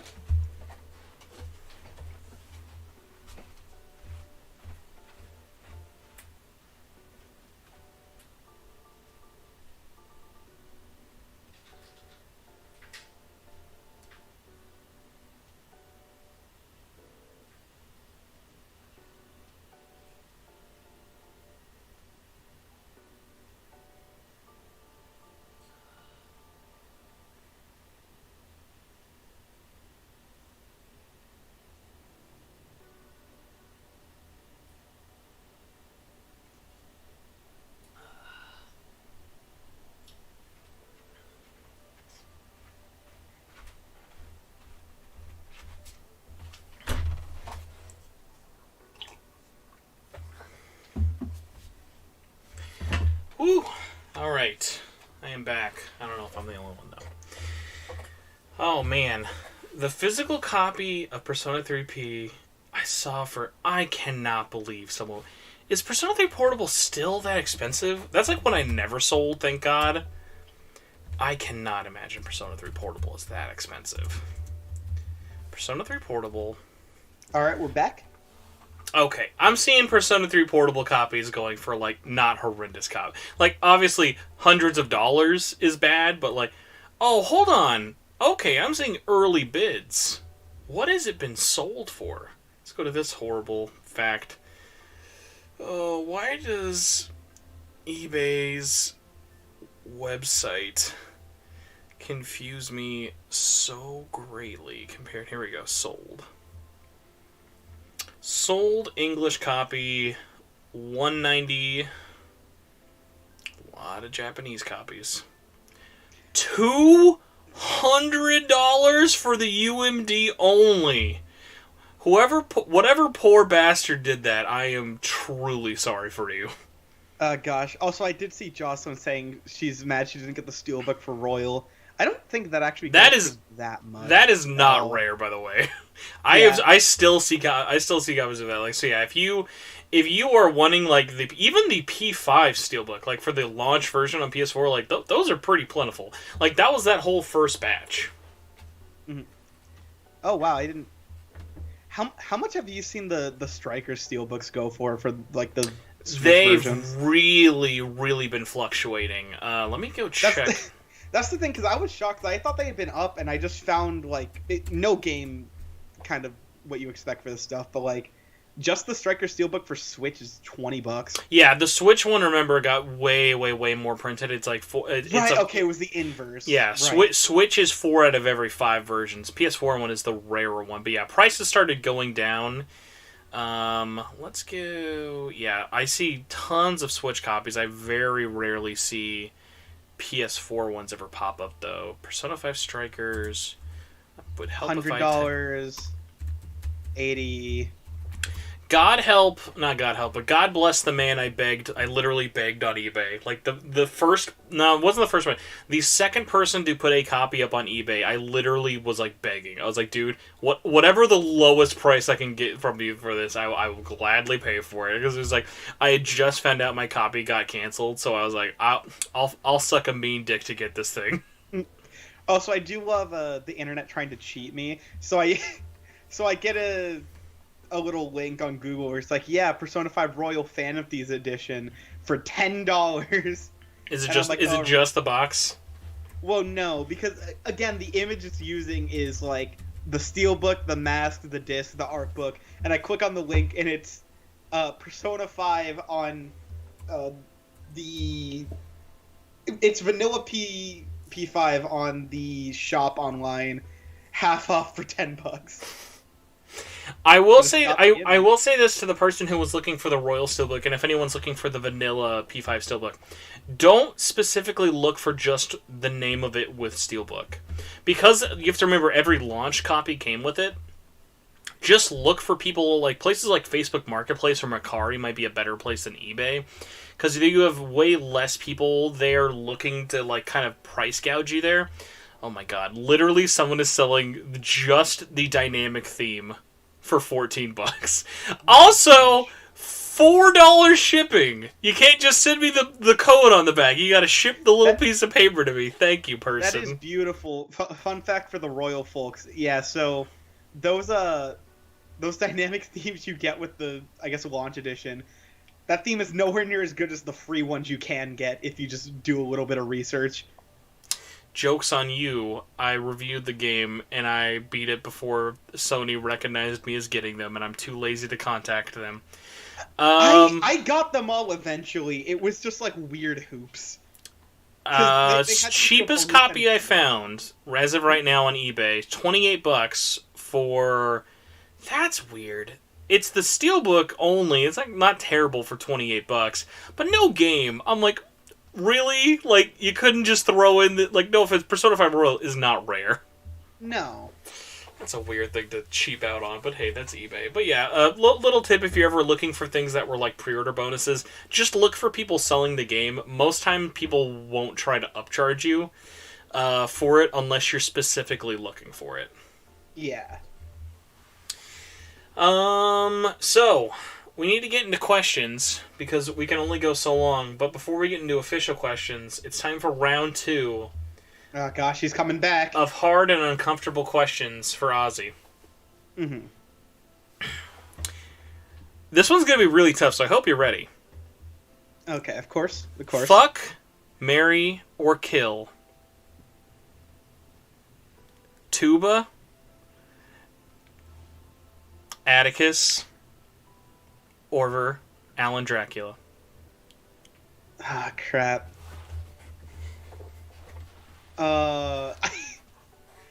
Do I have to worry about...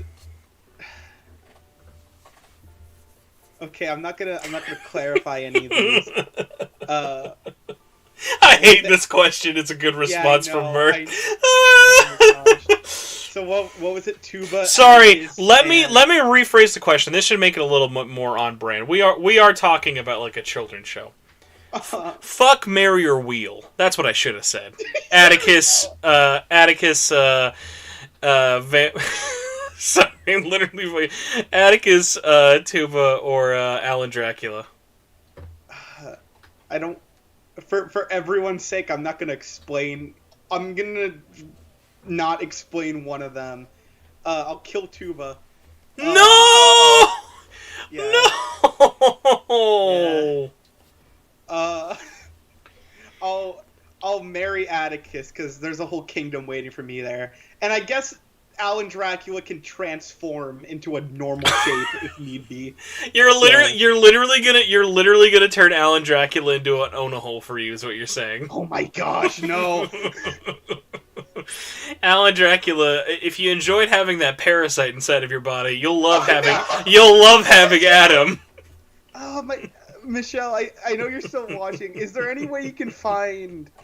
I have to see if I can find it so I can send this to Spencer, because the show knows exactly what I'm talking about.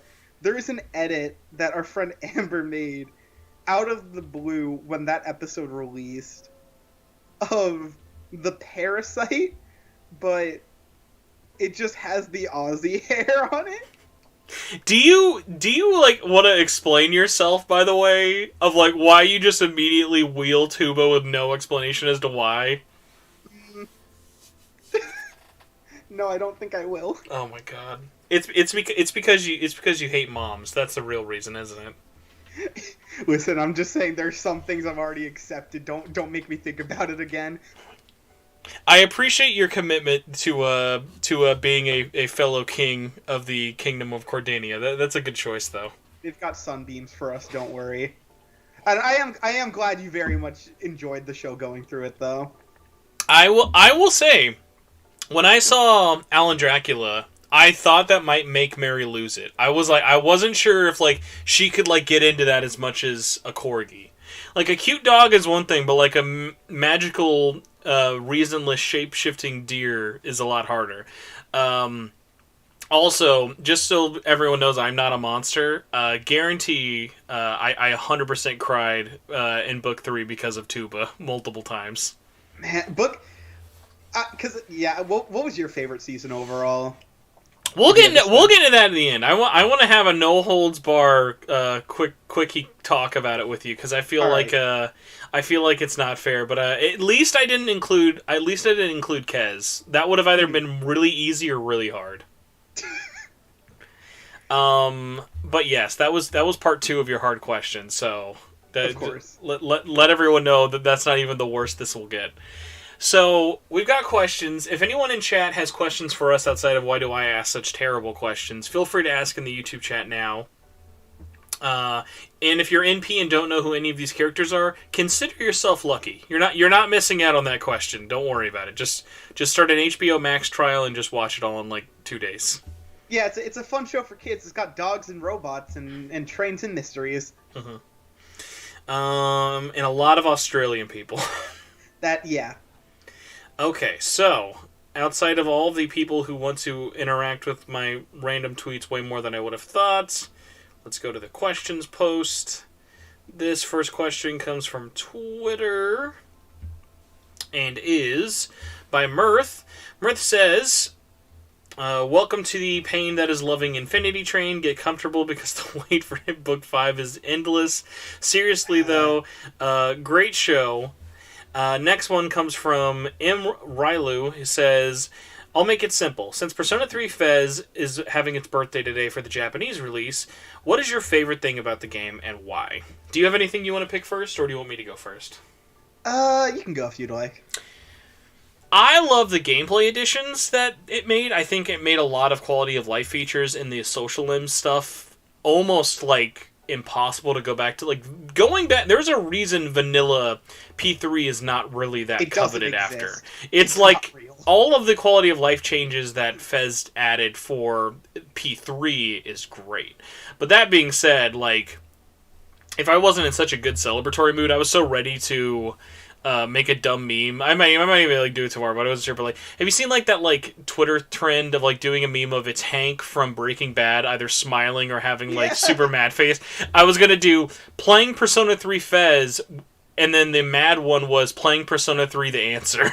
I'm I hate The Answer. I think The Answer is the worst part of Fez. That's the thing.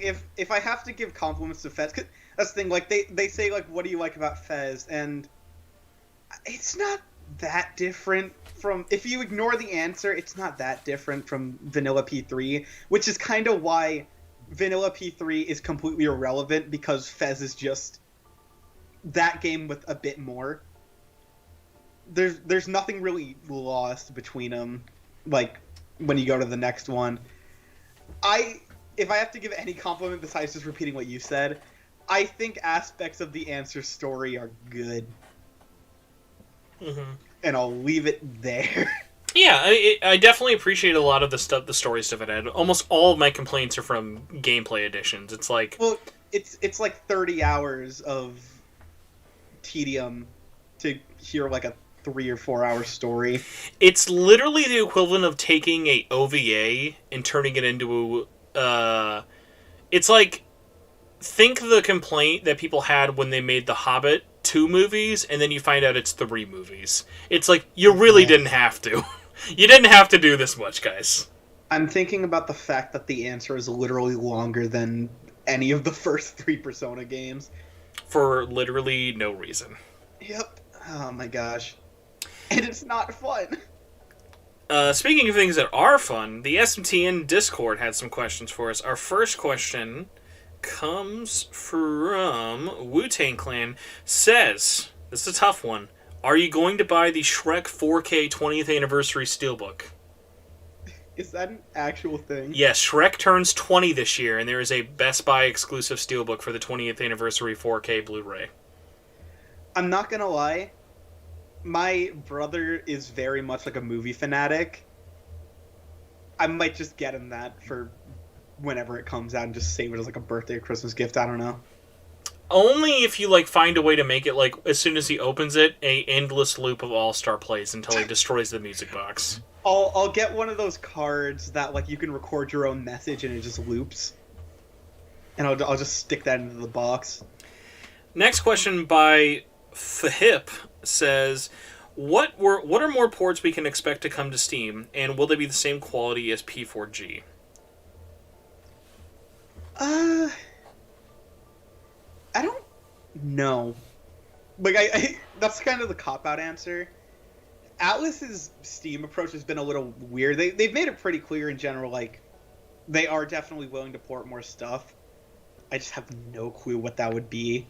Like, we might get FPS, we might get Arena or something eventually. I feel confident in saying literally the next port, obviously after Nocturne, it's going to be P3. That's just what it is. Sorry to spoil everybody. I mean, it's going to be P3. I mean, like, there's no harm in it. Like, P4 Golden on Steam was massive. So I'll tell you this, P3 will not be massive. By comparison, there's no release outside of anything maybe Persona 5. No other release will sell remotely close to what P4G did on Steam. That was such a certain and special situation, like it won't be mimicked with every release, and I hope to God they know that. Well, because P3 is probably, like, not counting P5, is probably the game that is the easiest to actually get a hold of in one form or another and actually play. I mean, we just went over like hundreds of dollars just for the best version of the best game, so I'm just saying. Just drop like $300 and get Spencer's copy of Persona 3 Portable, and then you're all ready. Exactly. This is a real hard question that I'm still not sure. 481 says, will you be rewatching Scott Pilgrim when it comes out in theaters again? Because for the 10th anniversary, which I guess it's technically like the 10.25 anniversary, because that was technically last year, but did you see that Edgar Wright remastered for Dolby and 4K Scott Pilgrim vs. the World, and it goes into theaters April 30th? Trust me, that is my favorite movie of all time. There are COVID concerns, but like I kind of have to. I'm in the weird camp of I want to see it. I now have my shot finally. I'll be fully vaccinated by the time it's like in theaters, thankfully. Mm-hmm. My problem is this. I don't know if I can convince Mary to see it with me. And I don't think she'd want me to go by myself. So it's one of those things because like in her mind, Scott Pilgrim is like, that's a movie. Like, it means so much more for me, and I'm sure like I'd be able to convince. It's thankfully one of the best parts about Scott Pilgrim. It breezes by. It has fantastic pacing. Yeah. So it's not like It's not like I'm taking her to fucking see the fucking Return of the King extended edition in theaters. So one thing I found extremely funny is I went to see the Violet Evergarden movie recently in theaters. And one of the trailers I got, which I was expecting a bunch of anime trailers, but they just played whatever trailer they decided to show. And one of them was for Scott Pilgrim. And the thing that entertained me beyond belief is they did not signify in the slightest that it was a re-release or that it was like a new, like, oh, we're bringing it back to put in theaters. No, they basically just advertised it like a new movie. And I'm like, oh yeah, so they're aware no one watched it the first time. I was around a couple other people. I was curious what you thought about this. What theaters are near you, like movie theater wise? Because like actually right now the only theaters that are going to play Scott Pilgrim is AMC, because I think they have an exclusive deal with Dolby. Well, because I live in like, I guess, like I've got everything around me. It's Disney World. Okay, that's where I am. So like, there are like 3 different theaters I could go to if I wanted to see it. So I wasn't sure like how many. I wasn't sure how prevalent AMC was over there though. Yeah, no, AMC I can find like basically anywhere. What's your like go-to in the normal times? Because like for me, it was always Cinemark. Cinemark was the one I would always go to. I used to go to Cinemark a lot before. Uh, okay. I usually now go to, there's just like an AMC in like the downtown Disney area here. But I used to go to this this AMC that was in an extremely ghetto mall, which upside, I guess it was cheaper, and downside, less than pleasant place, and also that entire mall closed down except for the AMC. So yeah, I just go to the Disney one now, though. Speaking of like sad things that the world has kind of forgotten about, I love how the world collectively forgot that Scott Pilgrim the video game got re-released literally like 2 weeks after it came out. Yeah, I mean, it was basically just like, all right, job well done. Well, like the sad part is it was like, I guess the most credit you can give is like at least Limited Run was smart enough to put it on sale this like right before the digital release, because like I bet you if they put Scott Pilgrim on sale physically now, it would still do really, really well, but it would not be like literally you either bought that if you wanted, or like the world did not change because Scott Pilgrim came back, and that's coming from someone who loved it. Like I remember freaking out when that got announced officially last year and the physical stuff getting announced, and I was like, oh, okay.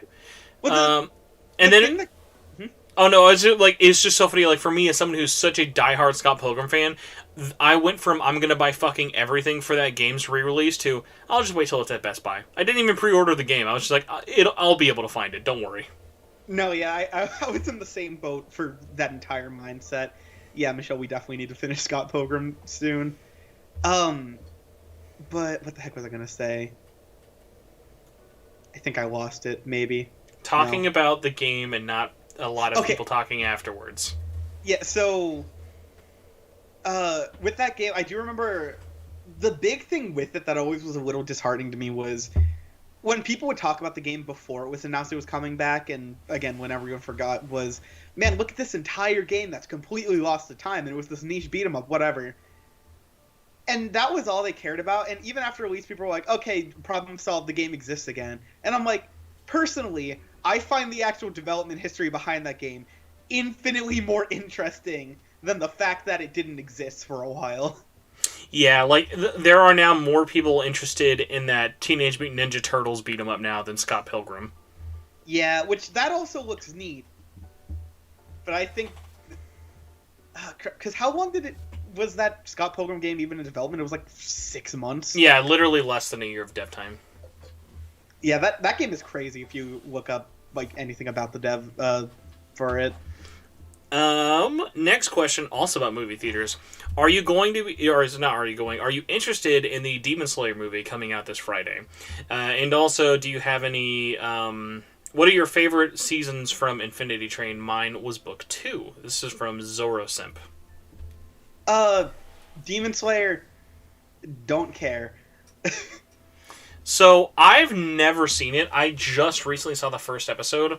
My wife's sister, her birthday is in like 2 days, and she's literally like a huge fucking Demon Slayer fan, and they are all going to go see it, and I'm going to go with them. And now I'm in the point, though, where I'm like, season 1's not that long. I could probably just marathon it on Netflix just to get some context, because I've heard it's really good. Like, when it came out in theaters, it fucking destroyed. Like, it made more money in theaters than Spirited Away. Like, it fucking... I believe it is the highest performing movie. So, like, for like, animation reasons alone, I'm excited to see it for that, but I literally have, like, no context. I like the premise.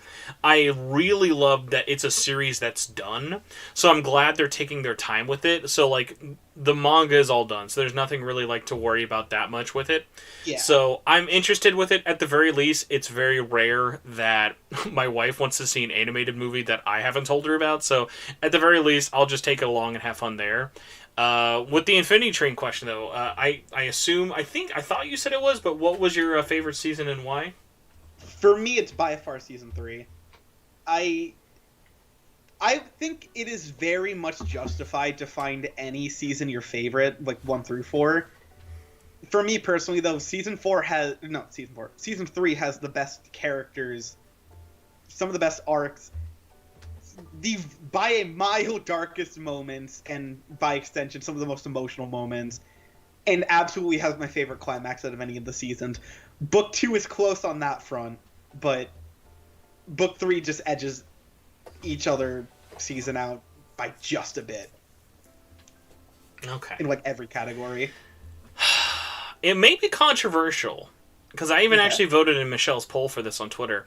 I legitimately think Season 4 might be my favorite, but I literally just rolled off of it, so it does have a lot of its new points for me. I will give you this much credit, because a lot of people, like, you know, whenever you just watch something, it's very much like, you have that recency bias, and you're, like, thinking about it, it's like, wow, this is new, this is cool. I feel like you have more of an excuse, because you just rolled off of all of them. Mm-hmm. So, it's more justified, in my opinion, seeing it that way. In my opinion, I would say Book 4 is the most consistent season. I am just huge fucking... If I could be any more, as a straight white man, if I could be any more into BL, Ryan and Min have doubled my interest. It is... That's the thing, like, when I say one is worse than the other, like, don't get it twisted. I find every season of the show to be, like, a near 10 out of 10, if not just a 10 out of 10. Book 4 made me feel a lot of things, just like all the other ones. Ryan and Min's relationship is extremely well fleshed out. Kez is someone that I almost... Like, I have a lot of faith in the Infinity Train writers, yet even still, I was very nervous that I would find Kez annoying, and it was definitely not the case. Yeah, that's a really hard line to run with a character like that, but, like, yeah, I have so many things I feel like I could say about Kez, but it's like gotta contain myself. That's the thing.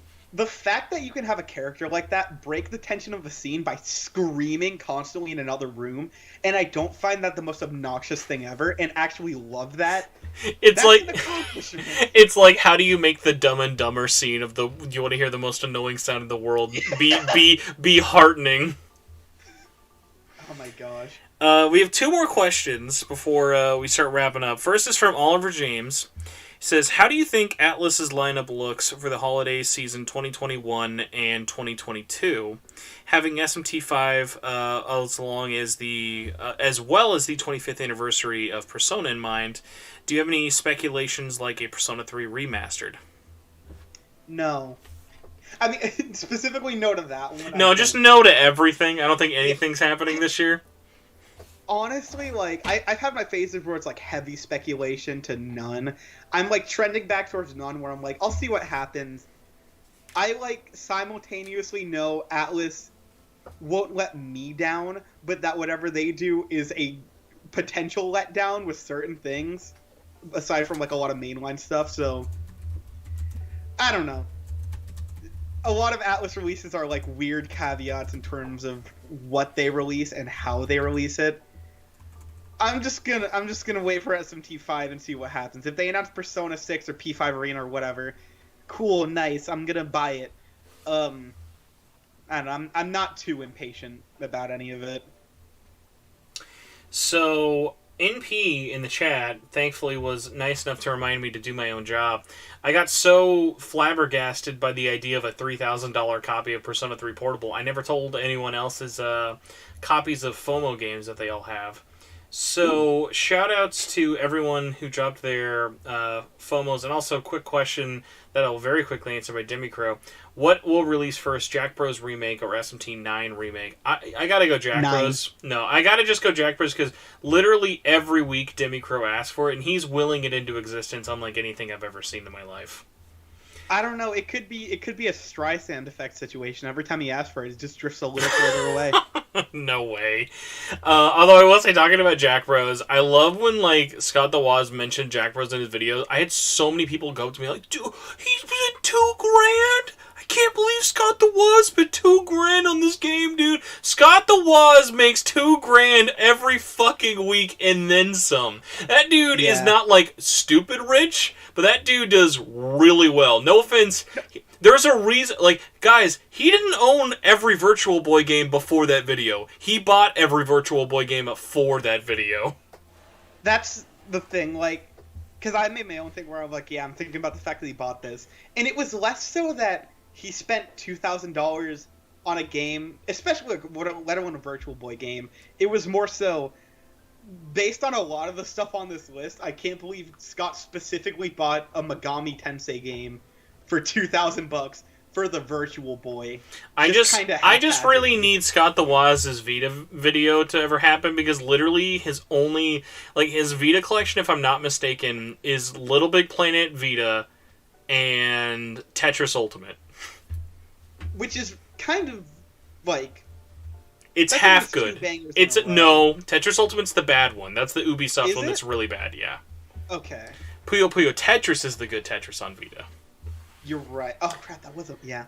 So, NP, in terms of FOMO games, along with Zero Cipher, gave shout-outs to Jack Bros, which, unless you were like at Toys R Us in the 90s, it'd be hard to have found that for like MSRP, but I know what you mean. That price will just continue to be horrifying. That's one I was like, even as a collector and a lover of that game, and as someone who's actually played a copy, I will just probably forever turn down copies of Jack Bros. I will have to have such Scott the Woz fuck it money, just because there are so many other things I would rather buy and play before that, of like, no, I'm good, dude.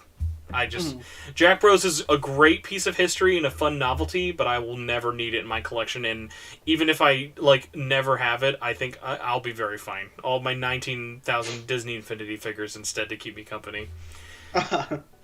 Digital Devil Saga was brought up by Mako Tensei, as well as... Well, actually, sorry. NP says Digital Devil Saga. Mako Tensei might also be referring to Digital Devil Saga, or... Oh, no, they both were. I can't read. It's been a day and a half, guys. Mirth says Fez and P3P, and one other question we had here I missed from Paul and Benique says, hey Spencer, do you think we will ever get Persona 4 Golden on PS4 and PS5, and how close are we to P6? P6, very far, but literally just because the Royal team is the team who's going to make it, so they have a long time to go. P4 and P3 will be on consoles this year, so don't worry about that. But no, I think we only have one other question left, and that is by Iron Revenant, who says, I read on a forum, don't know why my voice decided to crack, I'm almost 30 years old, that's a little sad. I read on a forum that the holy trinity of JRPGs is Dragon Quest, Final Fantasy, and Megaten. The reason for each is that these series have molded JRPGs into what they are now, and they are the pioneers of their genre. Do you agree with this analogy, and if so, why? What was it? Dragon Quest, Final Fantasy, Megaten? Mm-hmm. I don't know. Because the difference with Final Fantasy and Dragon Quest compared to, like, Megaten is Megaten branches off. It's not that it branches off more than those games, because freaking Lord knows those games have tons of spin-offs. But the spin-offs on their own for Megaten have more relevance a lot of the time than being seen as a collective unit, at least in my opinion. While, like, when you look at Final Fantasy, it's like, yeah, like, mainline numbered titles or Dragon Quest, like, mainline, like, at most beyond that, like, builders. Like, Megaten is very much more scattered in that front. Yeah, I think Dragon Quest and Final Fantasy definitely ring hold there. I think it's also just tough because, like, you could easily say Megami Tensei, you could also say the Ys games, you could also say, like, just so many other, like, series kind of from that era. Like, you could talk about Ultima, you could talk about, like, PC Engine games. Like, there are a lot of things. You could even argue Pokemon, honestly. Well, I'm more thinking of, like, from, like, early in, like, that 80s era of who started it. Yeah. And so, like, there's not a lot of series that really kind of started there for it, but I'm more sort of saying, like, I think that third one is sort of ambiguous for a reason. And, like, yeah, it's easy to fill it and just say, oh, Megaten, because it's still going on and it's popular. But, like, it's like the cultural whole. I think the third game in that pillar should just be, like, the Holy Spirit. Like, the Father and the Son are Dragon Quest and Final Fantasy, and the Holy Spirit is every obscure weeb game that your friends will never really know until you get them into them. Like, MB brings up another one, like Wizardry. Like, there are so many, like, much smaller scale RPGs that all kind of added up to that equation of like even look at something like you could say, like, for me, I would probably say Phantasy Star before Megaton. Like, Phantasy Star was a huge one for me. Like, there's just a ton of stuff like that from the 80s and whatnot that really sort of cemented what RPGs were like. Like, Megaton was a great RPG in the 80s, but there's a reason it didn't really take off even in Japan until, like, the early 2000s. Like, there is a reason these games are not called Megami Tensei. There's a reason they are called Shin Megami Tensei now. Like, they could go back to Megami Tensei, but there is more association with SMT than MT. Well, if I'm able to fill in that category with anything, I'll just say it's the Lord of the Rings RPG I had on my GameCube and just leave it there. Same difference. I'm just going to assume that was Aragon's Quest. It might have. No, it was like the Third Age or something. Oh, that was a that was a truly great callback to our. I feel like I mentioned Lord of the Rings at least 5 times in this episode. So we're gonna do something interesting before our third and final, very difficult hard question. That'll be our goodbye. Ozzy, where can people find you online? Where can they harass you and stalk you and slam doors in your face? I definitely invite the latter. You can find me just Oziach on YouTube, Oziach if in case you can't read. On Twitter, I'm Revived Oziach. Just add that first word there, and yeah, that's basically about it. I've got other things, but don't look for them. Do you want to try and bully yourself into putting a loose TBD on your next video? Do you want to be like, all right, everyone, it better be done by this day? You know what? Sure. I'm going to say that my next video releases by the 22nd, or I spontaneously combust. I've never heard you say something on the internet with less confidence. Okay, here's the thing. That video can be done by then. Very definitely. My question is, will I sit down and edit it to that level? Great idea. As long as the video is titled Persona 5's jails are all a masterpiece, and here's why. I mean, okay, that is the consensus in that video. I make it very clear at the start. Even the worst place jail is one that I nearly considered like top 3. Like,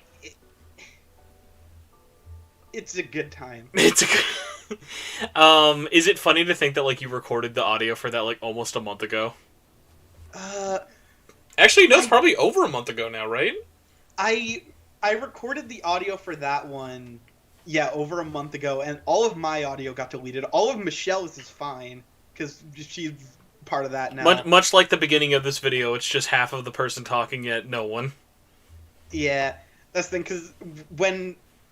for the unaware, yeah, my entire computer got wiped about a month ago or so. I think it was your brother decided to dip it in Dunkaroos or something. Yeah, essentially. So I lost the bits because luckily I hadn't started like really editing the Strikers ranking yet, so like. It wasn't disheartening at that end. It was only really disheartening if you wanted the Persona 1 review to come out soon. Yeah, that's the thing, because the Persona 1 review is definitely coming. It's been halfway done. I just have to continue that once this is done. It's coming. Okay, well, speaking of things that are coming, this podcast comes every week. Probably, sometimes. If you would like to follow this more, asterisks, we haven't missed a week in a very long time. I did this show while having COVID for... I think I missed 1 week with COVID, and then I made it up in another way somehow. But yeah, I am too dedicated to keeping this weekly. But yes, if you would like to follow this show more, you can follow me on YouTube by searching Spencer Presley or just by searching Shin Megami Tensei Network. I do editorials just about every week, as long as they are not relevant, apparently. And if you would like, you can follow me on Twitter. I am at Torchwood4SP. You can also talk about... Well, excuse me. You can also follow the podcast at SMT Network. And if you would like, you can join the Facebook group by going to facebook.com/groups/SMTN. There's also a page via Fear of Commitment. Just want to like it and follow the page that way. The Facebook group just reached 8,000, which is crazy. So that's a thing, apparently. If you want to be one of the 8,000 and talk in there about either good opinions or bad opinions, someone today, just like unprovoked, were like, I just gotta say this, guys. I don't know if you're all ready, but I think Kasumi is better than other redhead girl from Scramble. And I'm like, I literally like had to post the Squidward thing of like daring today, aren't we? I'm like, literally, like redhead is better than other redhead. I'm like, even if that is your honest opinion, like live your life, dude. Imagine caring about someone's preferred redhead in a fictional video game. I don't know why that feels like that clip if you've seen it of just like, I'm just gonna say it. I don't care that you broke your elbow. I know exactly what you're talking about. It's like, I had another great moment today of the Ballad Wonderland tweet of like, what's your favorite part from Ballad Wonderland? Let us know below. And the comment of, it was it all goes back to SpongeBob. Mr. Krabs and Squidward behind the door saying, how do we tell him? Oh my gosh. Yeah, I like I said before, I do not envy anyone having to run those social media accounts for like companies. I 100% bet you all of those were drafted tweets like well before release, and no one has touched that Twitter account. Yeah. But yeah, so besides that, you can find the show on iTunes if you want to listen to the MP3 version. It's also on Google Podcasts or Spotify. If you want to rate and review, for the love of God, anybody review it, please. But besides that, that is basically the show. We're going to do some garbage into your ears, but that's as much on brand as the show is going to be. So hopefully this extra long episode made up for last week. Last week was like 40 minutes of me on like I had multiple people message me privately saying, "Are you okay?" Like my work depression was so bad that people like hit me up and were like, "Hey, that wasn't a bit. We could tell you don't sound good." Oh, man.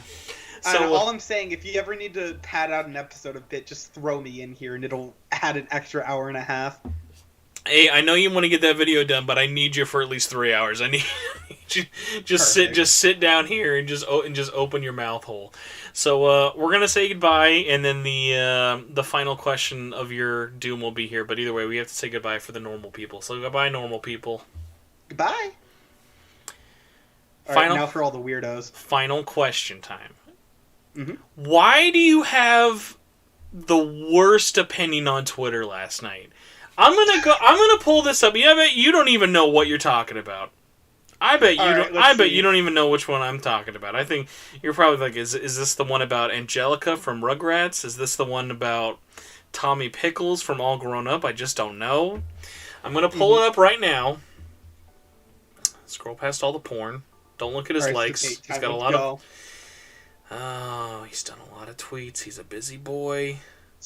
Talking about the DICE Awards. 13 Sentinels, by the way, guys, I have bad news for you all. 13 Sentinels will never win a Western award from a major outlet. I'm sorry to break it to you. It won't when I want to believe. I will say, I do appreciate that, like, out of all of the tweets that the DICE Awards account, like the official one, had liked, I think a single one wasn't one of the ones talking about 13 Sentinels. They liked a single one that mentioned Last of Us 2, and the rest was just 13 Sentinels. Thank God. Oh my gosh. You retweet so much. You're a very dedicated Twitter man. I've got a problem. I'm gonna find this, apparently. I can wait. I know what it is, basically, but I want to get it verbatim because it was that insulting to my intelligence. But, okay. If I go longer than, like, this weekend, I'll be very shook. Just a lot of Infinity Train, guys. Just a lot of Infinity Train, some Vor stuff. Here we go. Okay. This is what got my knickers in a twist, you little ragamuffin. It's got 900 likes, and I want to flick you in the fucking forehead just for reading it out loud. Persona 5. Royal is a masterpiece. Send tweet. And here are the accompanying screenshots. Final boss fight, Jose's menu screen, a random shot of On crying, and That's not a random shot. Okay, one of the few shots they were willing to make someone animate well, and the final boss fight with worst boss fight in Persona 5, with his big PP gun. And I just love... I know you don't do it for me. but I need you to know that every time I ever hear, like, either you or Michelle just, like, be like, guys, why are we ignoring the fact that Persona 5 Royal is, like, the best game of all time? Because the reason it hurts me so much, and yes, this is an intervention, I love you two so much, but you guys keep talking about Persona 5 Royal like it actually gave birth to Jesus in front of you. Alright, listen. I'm not pretending like it's not talked about a lot.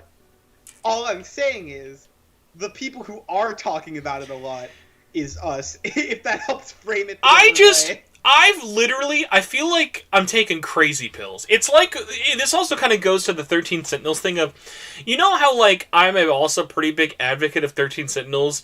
It's like, I feel very similarly with 13 Sentinels as I do with Persona 5 Royal. I love both of these games. They have very large problems.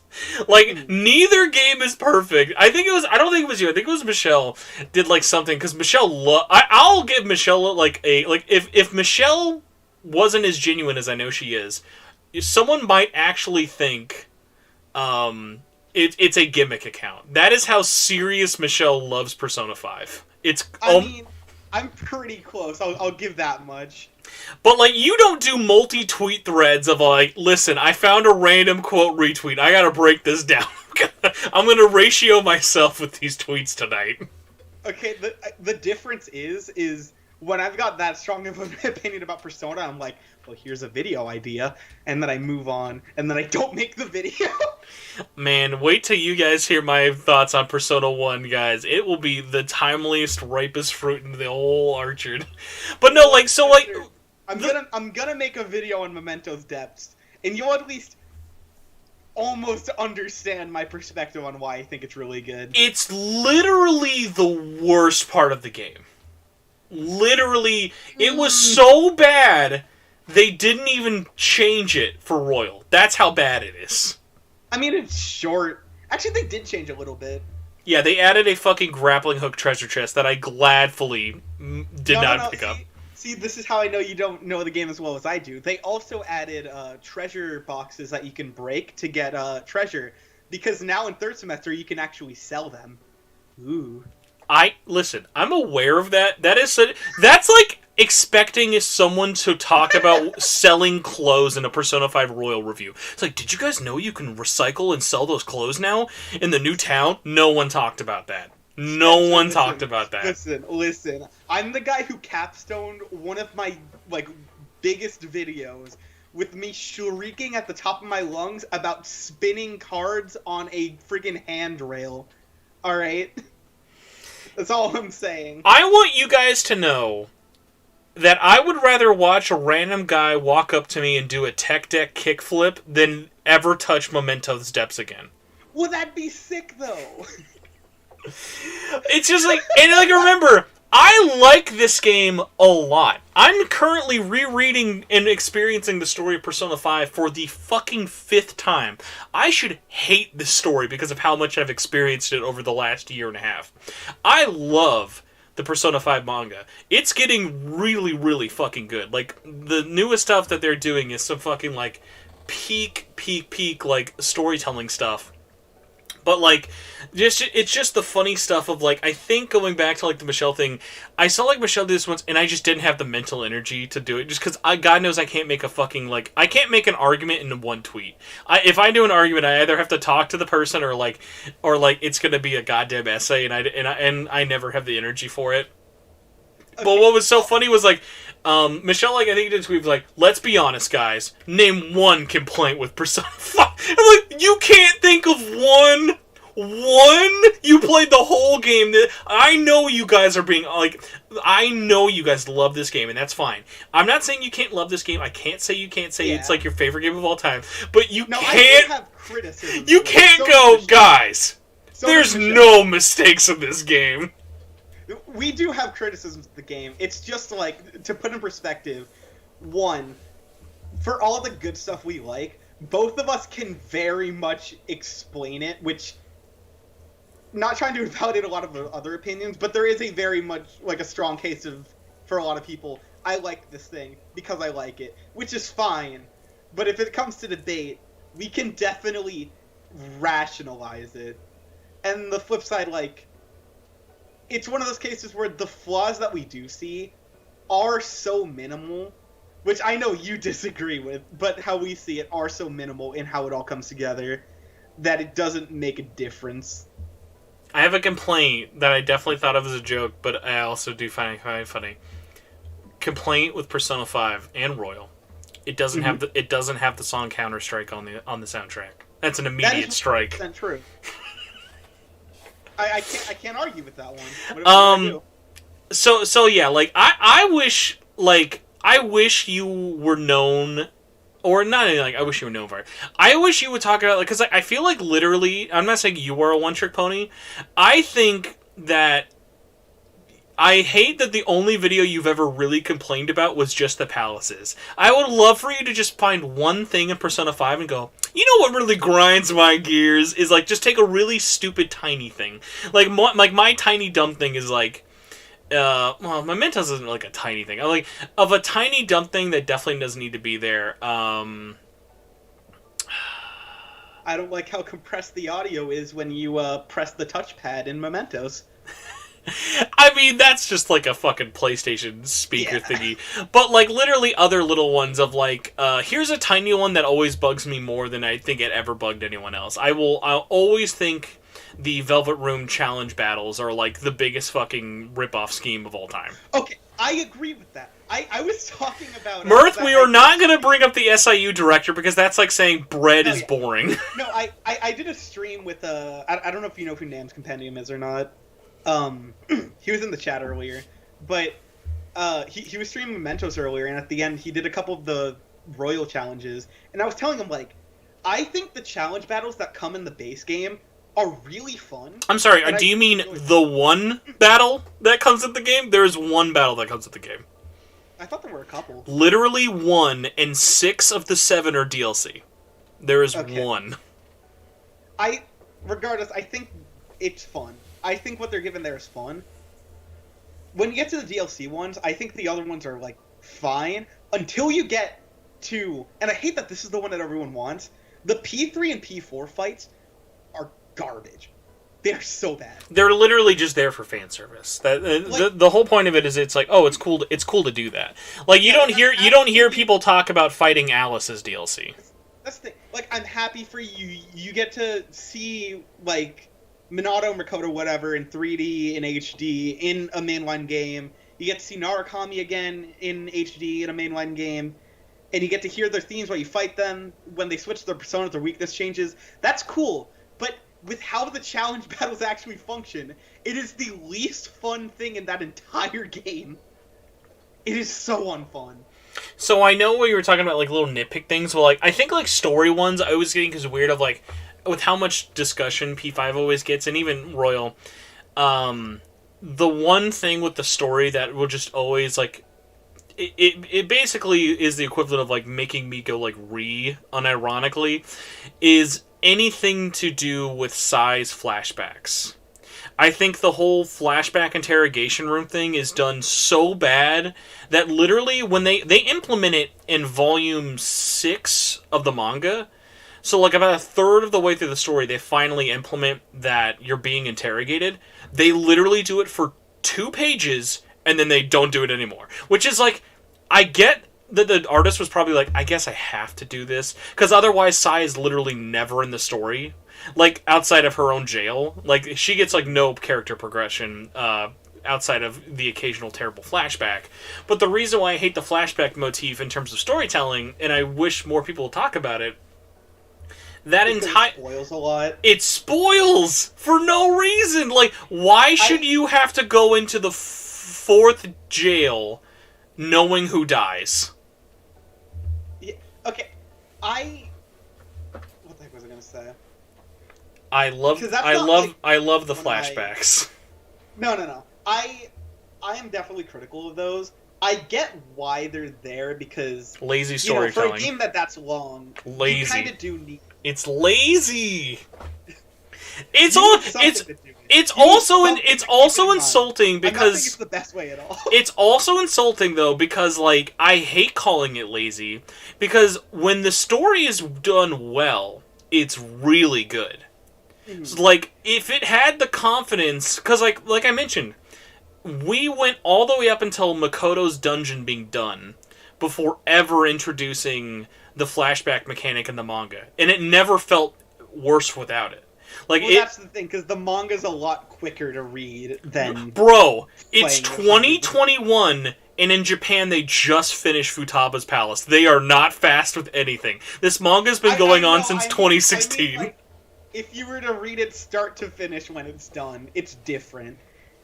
Get it. That will be such a blast, because like I love now that the royal stuff is finally in the English release. I love that like no one's really talked about it, but it's just I can't wait for the realization when people finally have like, oh god, this isn't a Persona 5 manga, it's a Persona 5 royal manga.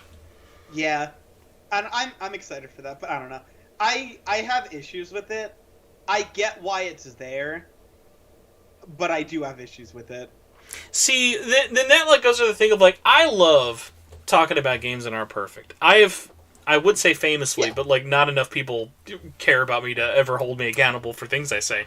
I have straight up said to people's faces and just posted online that I unironically like the experience of playing Kingdom Hearts 3 more than 13 Sentinels. I feel like that is a fact that I have said in public that should have me burned at the cross. But it's just one of those things. Prepared right now. Yeah, exactly. But it's like, at the very least, I will say why I like one more than the other, but like I can't think of a single game I have ever advocated as much as you guys do for this one thing, and it just makes me want to be like, I gotta just I gotta give you guys like a year to play so many other games, and not like the thing is, Spencer, because I have a lot of things that I am very passionate about outside of Persona and like other like Persona games in general. Like, it's just, when it comes to what I guess my audience is and what circle I am in online socially, like that is the bulk of the discussion. Because one, I can talk about the game forever anyways, but like, there's a reason I'm playing P1 and then I'm jumping to all the other Persona games and then trying to get out SMT and then getting more different games out there. I'm freaking, what's the term? Not weeding. What the heck is it? I don't know. I'm getting whatever people who watch my videos gradually more and more willing to see what else I can do. You're weaning yourself to wean them into it. No. I'm already weaned off. I'm trying to get everyone else. But also, I've still got my shrine in the center that is Persona 5, 13 Sentinels, Toradora. I want, like, poor Toradora. Yeah. You tried weaning him on that one, though. That's the thing! Like, you're like, oh, it's all you talk about. I think Michelle brought this up yesterday when I was talking to her. It's like, no, you talk about other stuff. You talk about Toradora. I'm like, yeah, I do. That's, like, one of my favorite things of, like, I can guarantee no one has ever called me, like, oh, he's such a blank shill, because I literally love too many things to ever, even on this fucking show, we probably mentioned goddamn Danganronpa more than we ever did Persona. I mean, I guess the closest thing you can say is Vita shill. But even that's like saying, oh, I'm a shill for hundreds of games. Buy my collection. It's all a scheme. You're just trying to bump up the prices even more. I am the reason the store was going to close. Yes, that is true. Mm-hmm. I told you, Jim Ryan's targeting you specifically.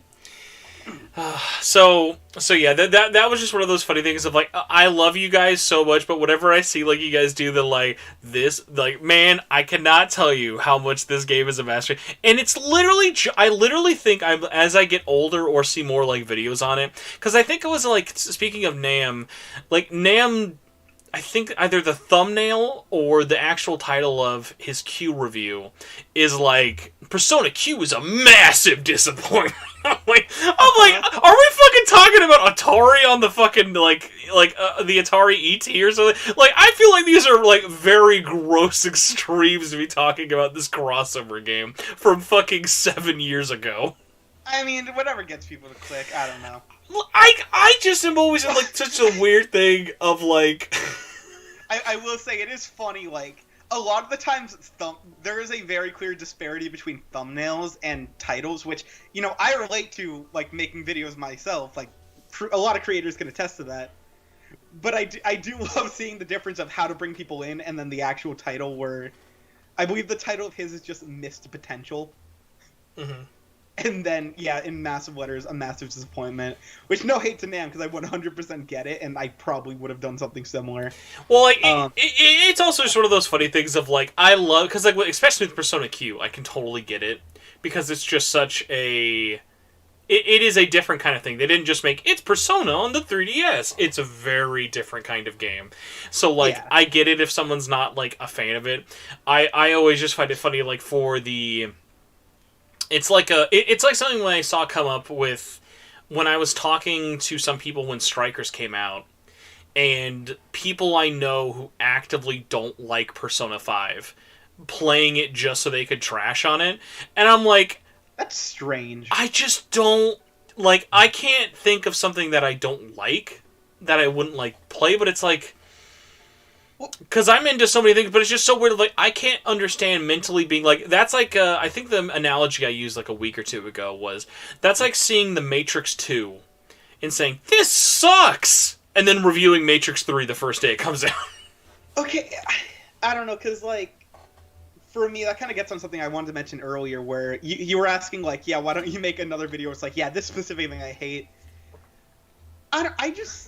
Like, my first video is something that's very much like, let me rail on this thing. No, I get that. I'm never like saying like, oh, don't do like a negative thing. Like, I'm not saying like, oh, do a negative thing again, or like you do too much positive. Because I find it really funny when I did my Nocturne video, which I still cannot fucking ever understand why that keeps getting so many views. Probably because of the title. I find it so funny that, like, I just put the title why I don't think.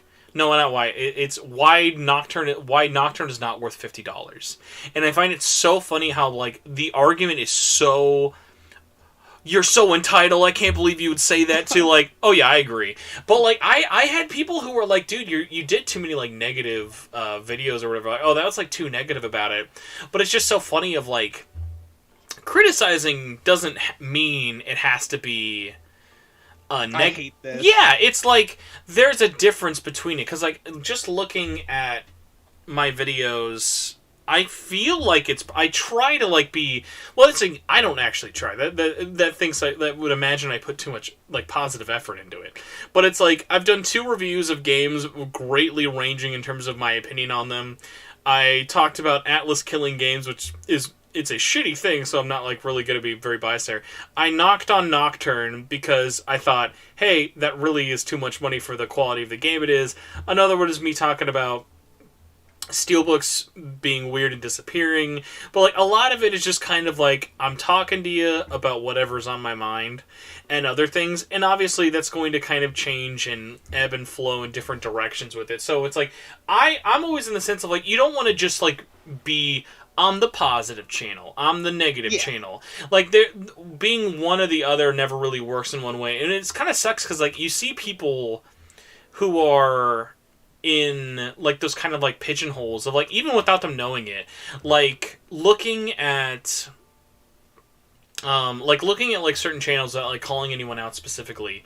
I think if you're someone out there on YouTube or whether it just be online, if your reputation is, I hate modern Persona... and SMT is always good, unless I say so. Like, you just kind of set that tone for everything, and it's like, but the world's not black and white.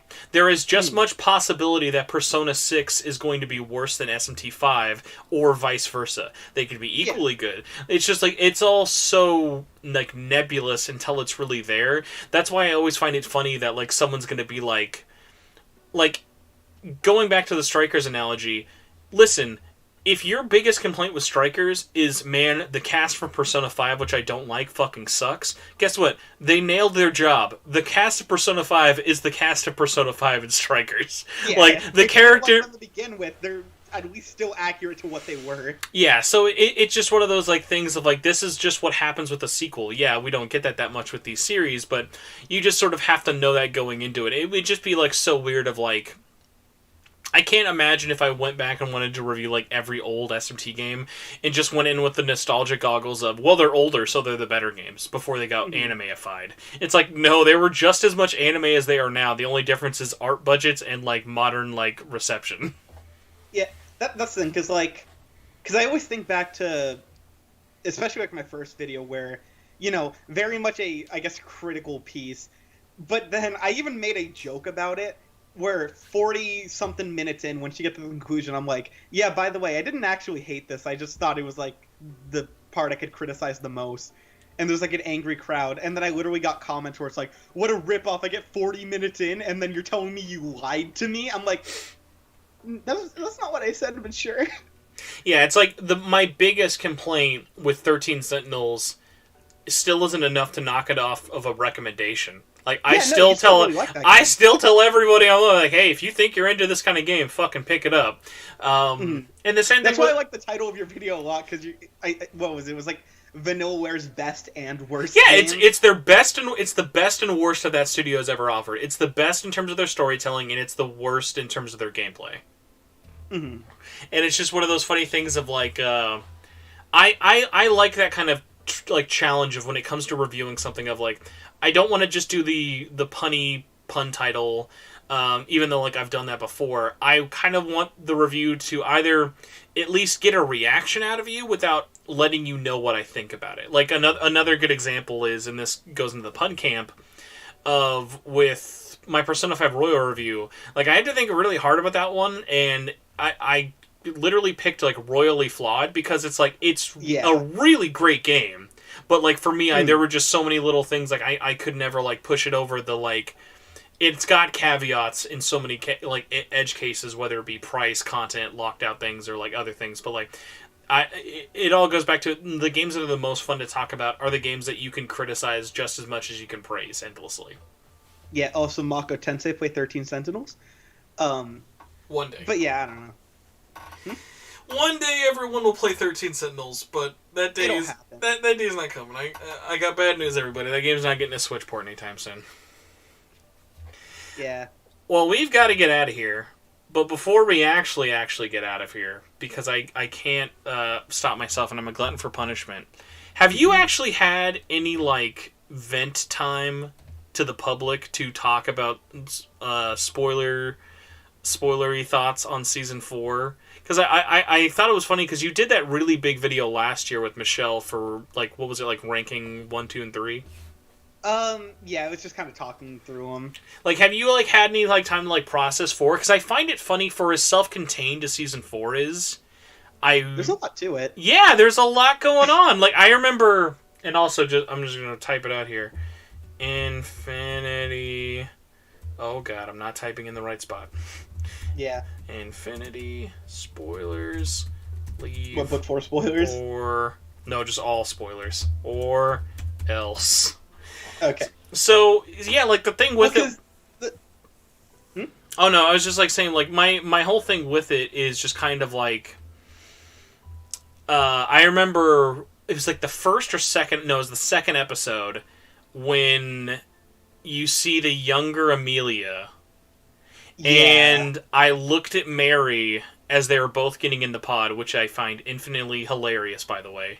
Of two of them had to get squeezed into the same pod instead of just two pods for one. And I looked at her and I was like, oh shit, you know what that means? That this is like the earliest that we've seen on the train, because Amelia hadn't taken it over yet. That's the thing, because that's the first big thing, because I know before that you see like, I think Ryan has like a license plate that literally says like 1985 or something. There's little things, but when you see that, you're like, oh, this is like a proper prequel. But yeah, it was just so funny. Like, I thought that was really, really interesting, and Mary was very negative from the get-go. Mary immediately was like, oh, I hate prequels. Because for her, she had been so, like, the story's progressing. 1 goes to 2, 2 goes to 3, and like kind of an... Where's Hazel? And like kind of an earlier... Hazel. And kind of an earlier sort of thing with it, I was really nervous going into Season 3. I knew who the protagonists were for all 3 seasons before starting it without any context or spoilers. Yeah. But, what was it? I knew that going into it, but what am I trying to say? When I got introduced to the Apex and hearing how she reacted to them, and she's like, I hate these people. And that first episode does not do them any favors in Season 3. Season 3's first episode is just like, hey, did you hate these people last time? Well, they're fucking assholes now. Season 3 is a, like, masterclass for me of showing you these actually horrible, terrible people and somehow making them endlessly likable when they interact. Because, like, Season 2, like, they basically just tried to murder the main characters. Season 3 literally starts with a massacre. Just straight up, that's what happens. I have a and weird... then you still see Grace and Simon interacting. It's like, okay, I love them, but oh my gosh, you guys suck. I have a weird Book 3 question that I haven't looked anywhere, but I'm curious if you'd know. There was a time skip between Episode 9 and Episode 10, right? That's the thing. It is completely ambiguous, but honestly, it could have been, like, a month to multiple. Yeah, because, like, I was thinking, like, that kid that first, like, you see in the Apex, like, I think, like, didn't have an eye patch before. Simon's hair looks much longer, but also Simon's hair is also always up, so you never really know how long it is. The kid with the eye patch actually... Okay, yeah, I actually do like that thing, because they did have an eye patch at the start, but that's actually a callback to Book 2, where they're talking about, when they're having Jesse go with them on their little, like, quest to, like, break a car. Mm-hmm. He tells them, like, yeah, don't aim that grappling hook at your face. You don't want to end up with, like Alex or whatever her name was. And then you finally see her in Book 3, and she just has an eye patch. It's like, yeah, there we go. Oh, so yeah, the Season 4 thing, I was... Like, I was just continuously, like, amazed of, like, oh, what a great, like, little starting off point. And going back to, like, how you mentioned before, I don't expect everyone to think I don't think everyone is expecting Ryan and Men to be the best, like, characters, like, universally. I just think for me they are because they feel the most real. And, like, I've had those moments with friends. I've had, like, people go through that. Whereas, like, even like, because even like Michelle brings this up a lot on like Twitter, I feel like every now and then, like that divorce scene from Season 1 comes up a lot online. Yeah. Of like, this is the best representation of divorce. And as a kid who went through divorce, I totally get it. But telling divorce at the end of the day, no matter who you are, is very much kind of like a person by person thing. And it was a great depiction of like kind of accepting divorce, but it was still a pretty hollow like talk about it without really addressing the situation. Whereas like it's more about Tulip's reaction to it. Yeah, so like Season 2 I really liked for very different reasons though. Whereas like I was listening to a friend talk about this, and I agree to this point. I love Jesse, but I only love Jesse because of who he's with. Alan Dracula and MT are the reason I like Jesse. Jesse as his own character would be a boring lead. I like Jesse a lot, but he's definitely not a leading man. He bounces off very well, like, with the straight... I guess you have two straight men, quote-unquote. Mm-hmm. If you want to call Alan Dracula the straight man. But... I don't know, Book 4, I definitely think, like, Book 3, one of the things I liked most about it was Grace and Simon's relationship, and seeing how they, like, bounced off each other, and for, again, people we really hate, showing how natural of a friendship these writers can display was ridiculous. So having a season about their, like, two people's relationship together and their friendship over the years, and seeing their entire span from, like, little kids to where they broke off and what their different aspirations are and like where it reconverges, and seeing them trying to rebuild that friendship but not trusting one another is really friggin' good. Weird question for Season 4 that I never understood. Why the fuck do they have magnet shoes if they never use the goddamn magnet shoes? So, because that's one of the things from the AMA that the creator did that I read, because someone had asked that, and everyone used to have those uniforms, supposedly, before whatever Amelia did.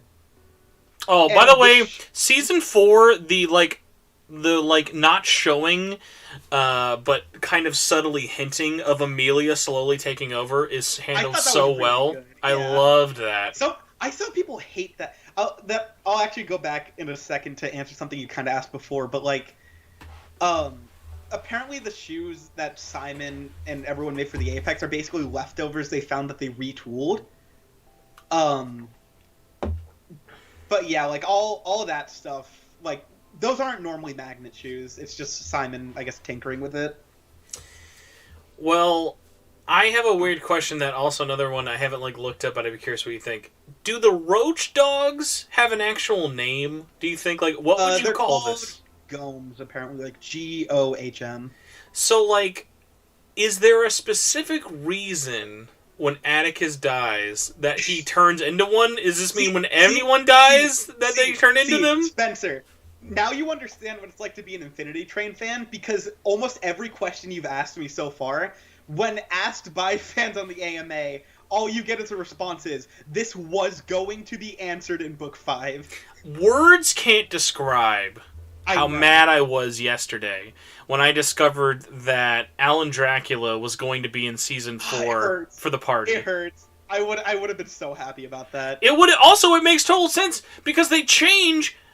Like, Ryan changes on camera in the middle of the party, and then you just see Min change, and it's like, well, when the fuck did he change? Yeah, I don't know. Man, just more Infinity Train is always good, in my opinion. Until it ends. Because I don't know if you've heard, like, specifically what the deal is with, like, people asking for more. Because the creator deliberately said at the end of Book 3 that him and the team had planned for 8 seasons. Because they all have a theme, right? I saw what the themes for 5 through 8 were. What are the themes supposed to be for 1 through 4, though? I don't know specifically, because, like, I don't know if I could sum it up in a word, but, like, Season 1 is very much about, like, change and, like, accepting change.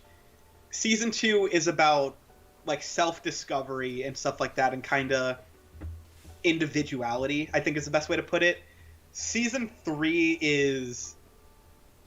I think, actually, Season 3 might be the best one, like, the one best described by just change in general. Do you want a hot take opinion from Season 2? Oh? I think Lake is a stupid name. I think literally naming yourself the first thing you see coming into the real world, and it just be, I'm Lake. Alright. It hit me like a wet fart. Here's my rebuttal. It's what she chose. I don't mind.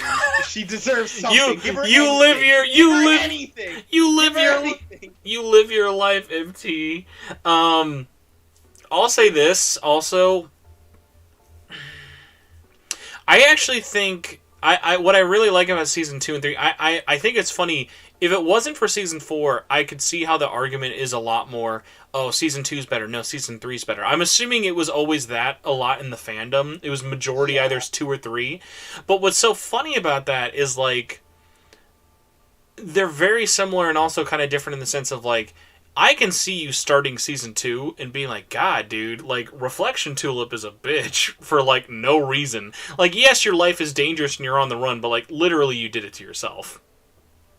Yeah. But then they do such a great job of explaining that it's like, because there are also, like, literally moments where, like, I teared up in Season 2 of, I think one of the best scenes in Season 2 doesn't actually get talked about a ton that I've seen online. I love how the cop, whose name I feel very bad that I'm forgetting about, I love how much he sticks around after being handcuffed to her. I love how they have that whole talk in the wasteland. I think that episode is fantastic. Of just, like, this is her only chance to really vent to another person. Like, this is the person she's been on the run for most of her life from, in terms of her being a real person. And it was just one of those things that I really loved. I mean, I love the two cops. Like, honestly, if there was a chance of having, like, more more, like, reflection cop life, because, like, one of my biggest questions I've had that I know will never get answered, I'm like, who the fuck were their reflections? Because, you know, like, when they were explained, when your person dies, you either become a new person or you become, like, a reflection cop. I'm like, okay, so who were their people before they died? Ryan and Min. I don't think that, only just for, like, the fact that, like, I like to assume you have some personality still if you become a cop from your person. Yeah. And those two just happen to be super gay, so I don't know. They are, like, outside of the fact that it was probably way before the term, they're like the type of bromance who would know what no homo means, but still not say it. It'd be like, hey, I mean, like, I don't mind if you don't mind. That's all I'm saying. One thing I wanted to say, though, is you were asking, like, if in general I had anywhere to kind of, like, vent out my feelings on it. And generally, like, because I had watched it with Michelle and a couple other friends, and we had, like, talked about it throughout a little bit. Normally, another person I go to a lot is my brother, because we have, like, very in-depth conversations about stuff like that a lot, too. But we hadn't talked about it a lot, like, at release, other than being like, yeah, the ending was really good or whatever, and we didn't really sit down and talk about it. On a drive home yesterday, we were both... He shouldn't have been on Twitter while driving, but he was. And we were both looking at this thread that he found of someone being like, Book 4 was the worst season because the numbers didn't make sense and it was inconsistent. Hold on. Do the numbers mean something in the other seasons? Well, let me clarify what they mean by this. Okay. Because it doesn't make sense. Don't get me wrong. They're very wrong. But cause there's a difference between, like, this is your opinion, and then there's, like, you weren't paying attention. Because they had issue with them saying that Ryan, when the door opened for him, when Mingi was stuck inside, like, the art car or whatever, I want to note, he does say to Mingi, I'm not going to leave you, like, I'm going to wait for you. And then the door opens up because he was no longer running away. He was sticking by Mingi. It showed that their relationship, like, for Ryan in that moment, he was fully committed to that, right? Mm-hmm. And then when the door opens back up, he considers going through without waiting for Mingi, which then causes it to close because it means he regressed. But this person was saying that the door was punishing him for... I don't know how to describe it. Basically, I guess they were, like, thinking, like, it was, like, a test for no real reason. Well, that's the thing. I understand that a little more. They were saying that the mechanic didn't make any sense. It made sense to me because, like, remember, his number isn't tied to Min. Like, his number is tied to himself. Although I will say this is a dumb animation error I noticed in the last episode, and I really fucking hated it.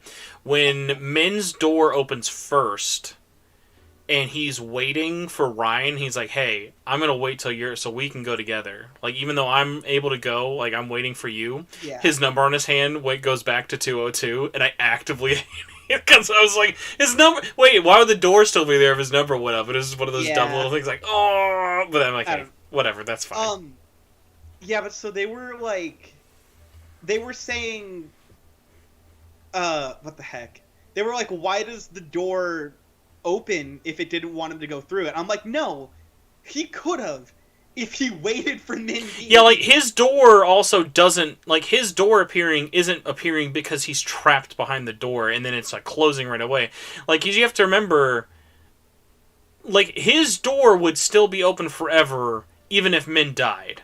As long as he, like, had that personal growth still. Like, that only has to happen because he has that thought of, I could just go, though. If he genuinely tried to stay from Min without any hesitation, it would have stayed open for him. That being said, just to kind of put into perspective what their complaints were, they also then doubled down saying the ending scene where Mingi's door opens and he doesn't rush ahead like Ryan did is not a parallel. Like, it's not paralleling the scene before because Mingi didn't run for the door. And I'm like, I don't think you understand how narrative parallels work. It's a blatant callback. That's the point. Also, a weird thing I'm looking up right now, I do not ever recall seeing the picture of Kez, Morgan, and was it Jeremy? Uh-huh. Does she actually, like, show a picture of them all? I don't. Because they talk about it, and I'm like, I never remember seeing Jeremy. I don't remember seeing Jeremy at all, but maybe, huh? There's a Jeremy Crutchley, Jeremy Bramford. Here we go. Jeremy Bradford. Jeremy Bradford, if you're not a picture... Oh, yeah, there is. It's like an older dude with... Oh, duh, because he's obsessed with hats, so he's got like a little trilby on. Let me see. I'll just link you his wiki, but yeah, hold on. My thingy's going slow. But yeah, that was one of those things that went by a little too fast. Another dumb thing that went by too fast, but like...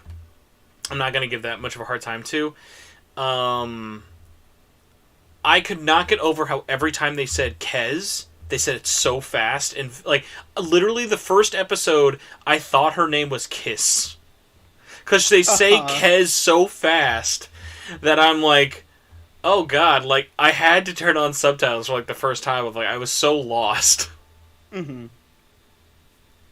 Yeah, so it's the Old West car when they show the picture of it. But it's just so fast and never fucking see it for like more than a second. Yeah. But I do love his journal. Them reading his journal, I think, was a really, really great one. Only real story complaint I had from Season 4, and this probably just goes for, like, writing-wise, it must have been really hard to have two equal protagonists. Like... I wanted to actually break down their parents' relationships. Because I feel like we got that with everyone in every season. Yeah. We got that, like, the familial talk with Jessie. Obviously, Tulip's is very obvious and very kind of apparent. But, like, we even get that with MT. Like, her own real parental figures are either Tulip for feeling like she's being held back, or because of the cops that are chasing after her, like, their only real adult figure she has in her life. But then, like... I wish we got... Because we get a good bit of Mingy's and understand his. I wish we just got some of Ryan's. I love how long episode 1 is in the real world. I thought that was such a breath of fresh air of, like, let's really get to know these two, because they knew each other from birth. But, like, literally, you get basically... Min's parents are the most stereotypical Asian Canadian parents of all time. Which is fine, whatever, you get it. It would be nice to have, like... It was the 80s. Their only personality is, you get good grade and stop playing with your toys. And then the other one, though, that's weird, is, like, Ryan's parents... We get, like, nothing. Maybe the whole thing... Like, I would at least have enjoyed, oh, I came from a large family, or my parents were busy. It's like, Ryan's family, we get nothing. Well, all we hear is a single line where Ryan basically just says, like, yeah, like, at least your parents care that we're stuck here and not mine. And that's it. That's all we hear. And I'm like... Yeah, it's like, we see more of Ryan's girlfriends than his parents. And what does he do in the show? He never talks about all of his exes. Like, that would have been great to talk about, of, like, Min never having a girlfriend and Ryan having tons and they all leaving him. It would have been nice to hear some banter there. I do get at least the point of displaying that, showing how much he rushes everything he's trying to, like, accomplish. Also... Really I laughed think about it. Way too hard at the last one of saying, hey, thanks for the van, but I'm still breaking up with you. Just drives off. Oh, man. It's a friggin' good show. I'm glad you really enjoyed it. It was a blast to, like, go through so fast. I was so glad that Mary got into it as much as she did, because, like I said, I super did not think she would have cared for it at all. Just because... None of those other kind of cartoon shows, like, ever really, like Adventure Time doesn't do anything for her. Me watching Close Enough around her is like, oh, it's funny sometimes, but, like, it's not really, like, her cup of tea, but... Is it, like, a little too juvenile for her? I don't know. It's just, it's something about...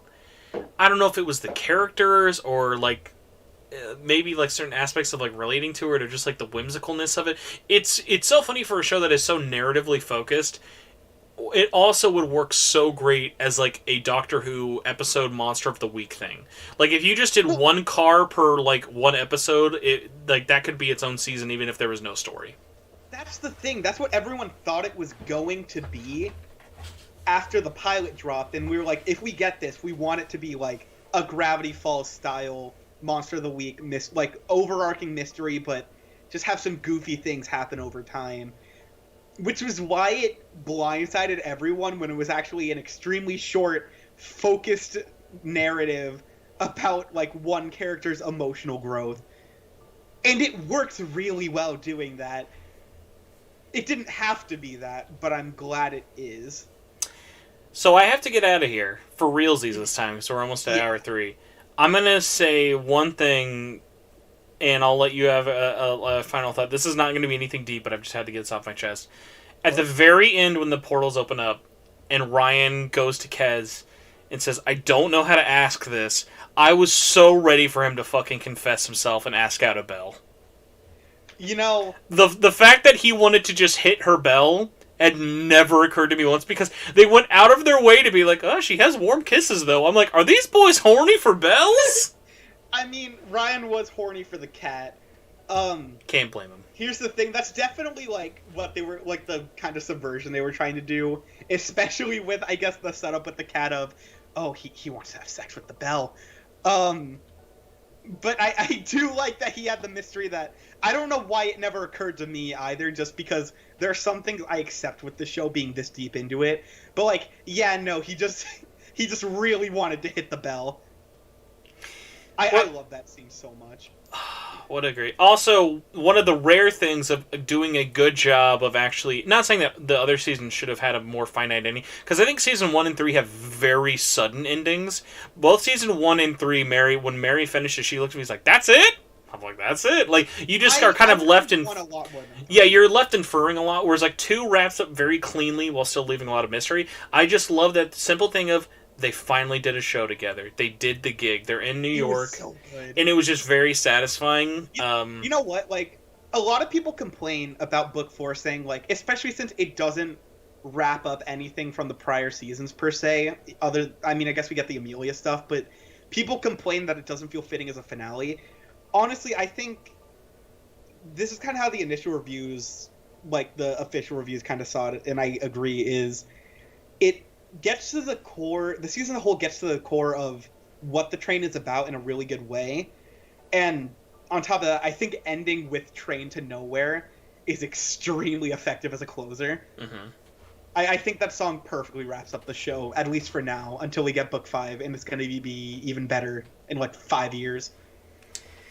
Well, speaking of A Train to Nowhere, we got to get the hell out of here. So if you actually stuck through all this live on YouTube, you are a super duper champ. And thank you, everybody. And most importantly, thank you, Ozzy, for stomaching through all of this for so long. No problem. I had fun. I told you beforehand again, needed to do this again. It's been a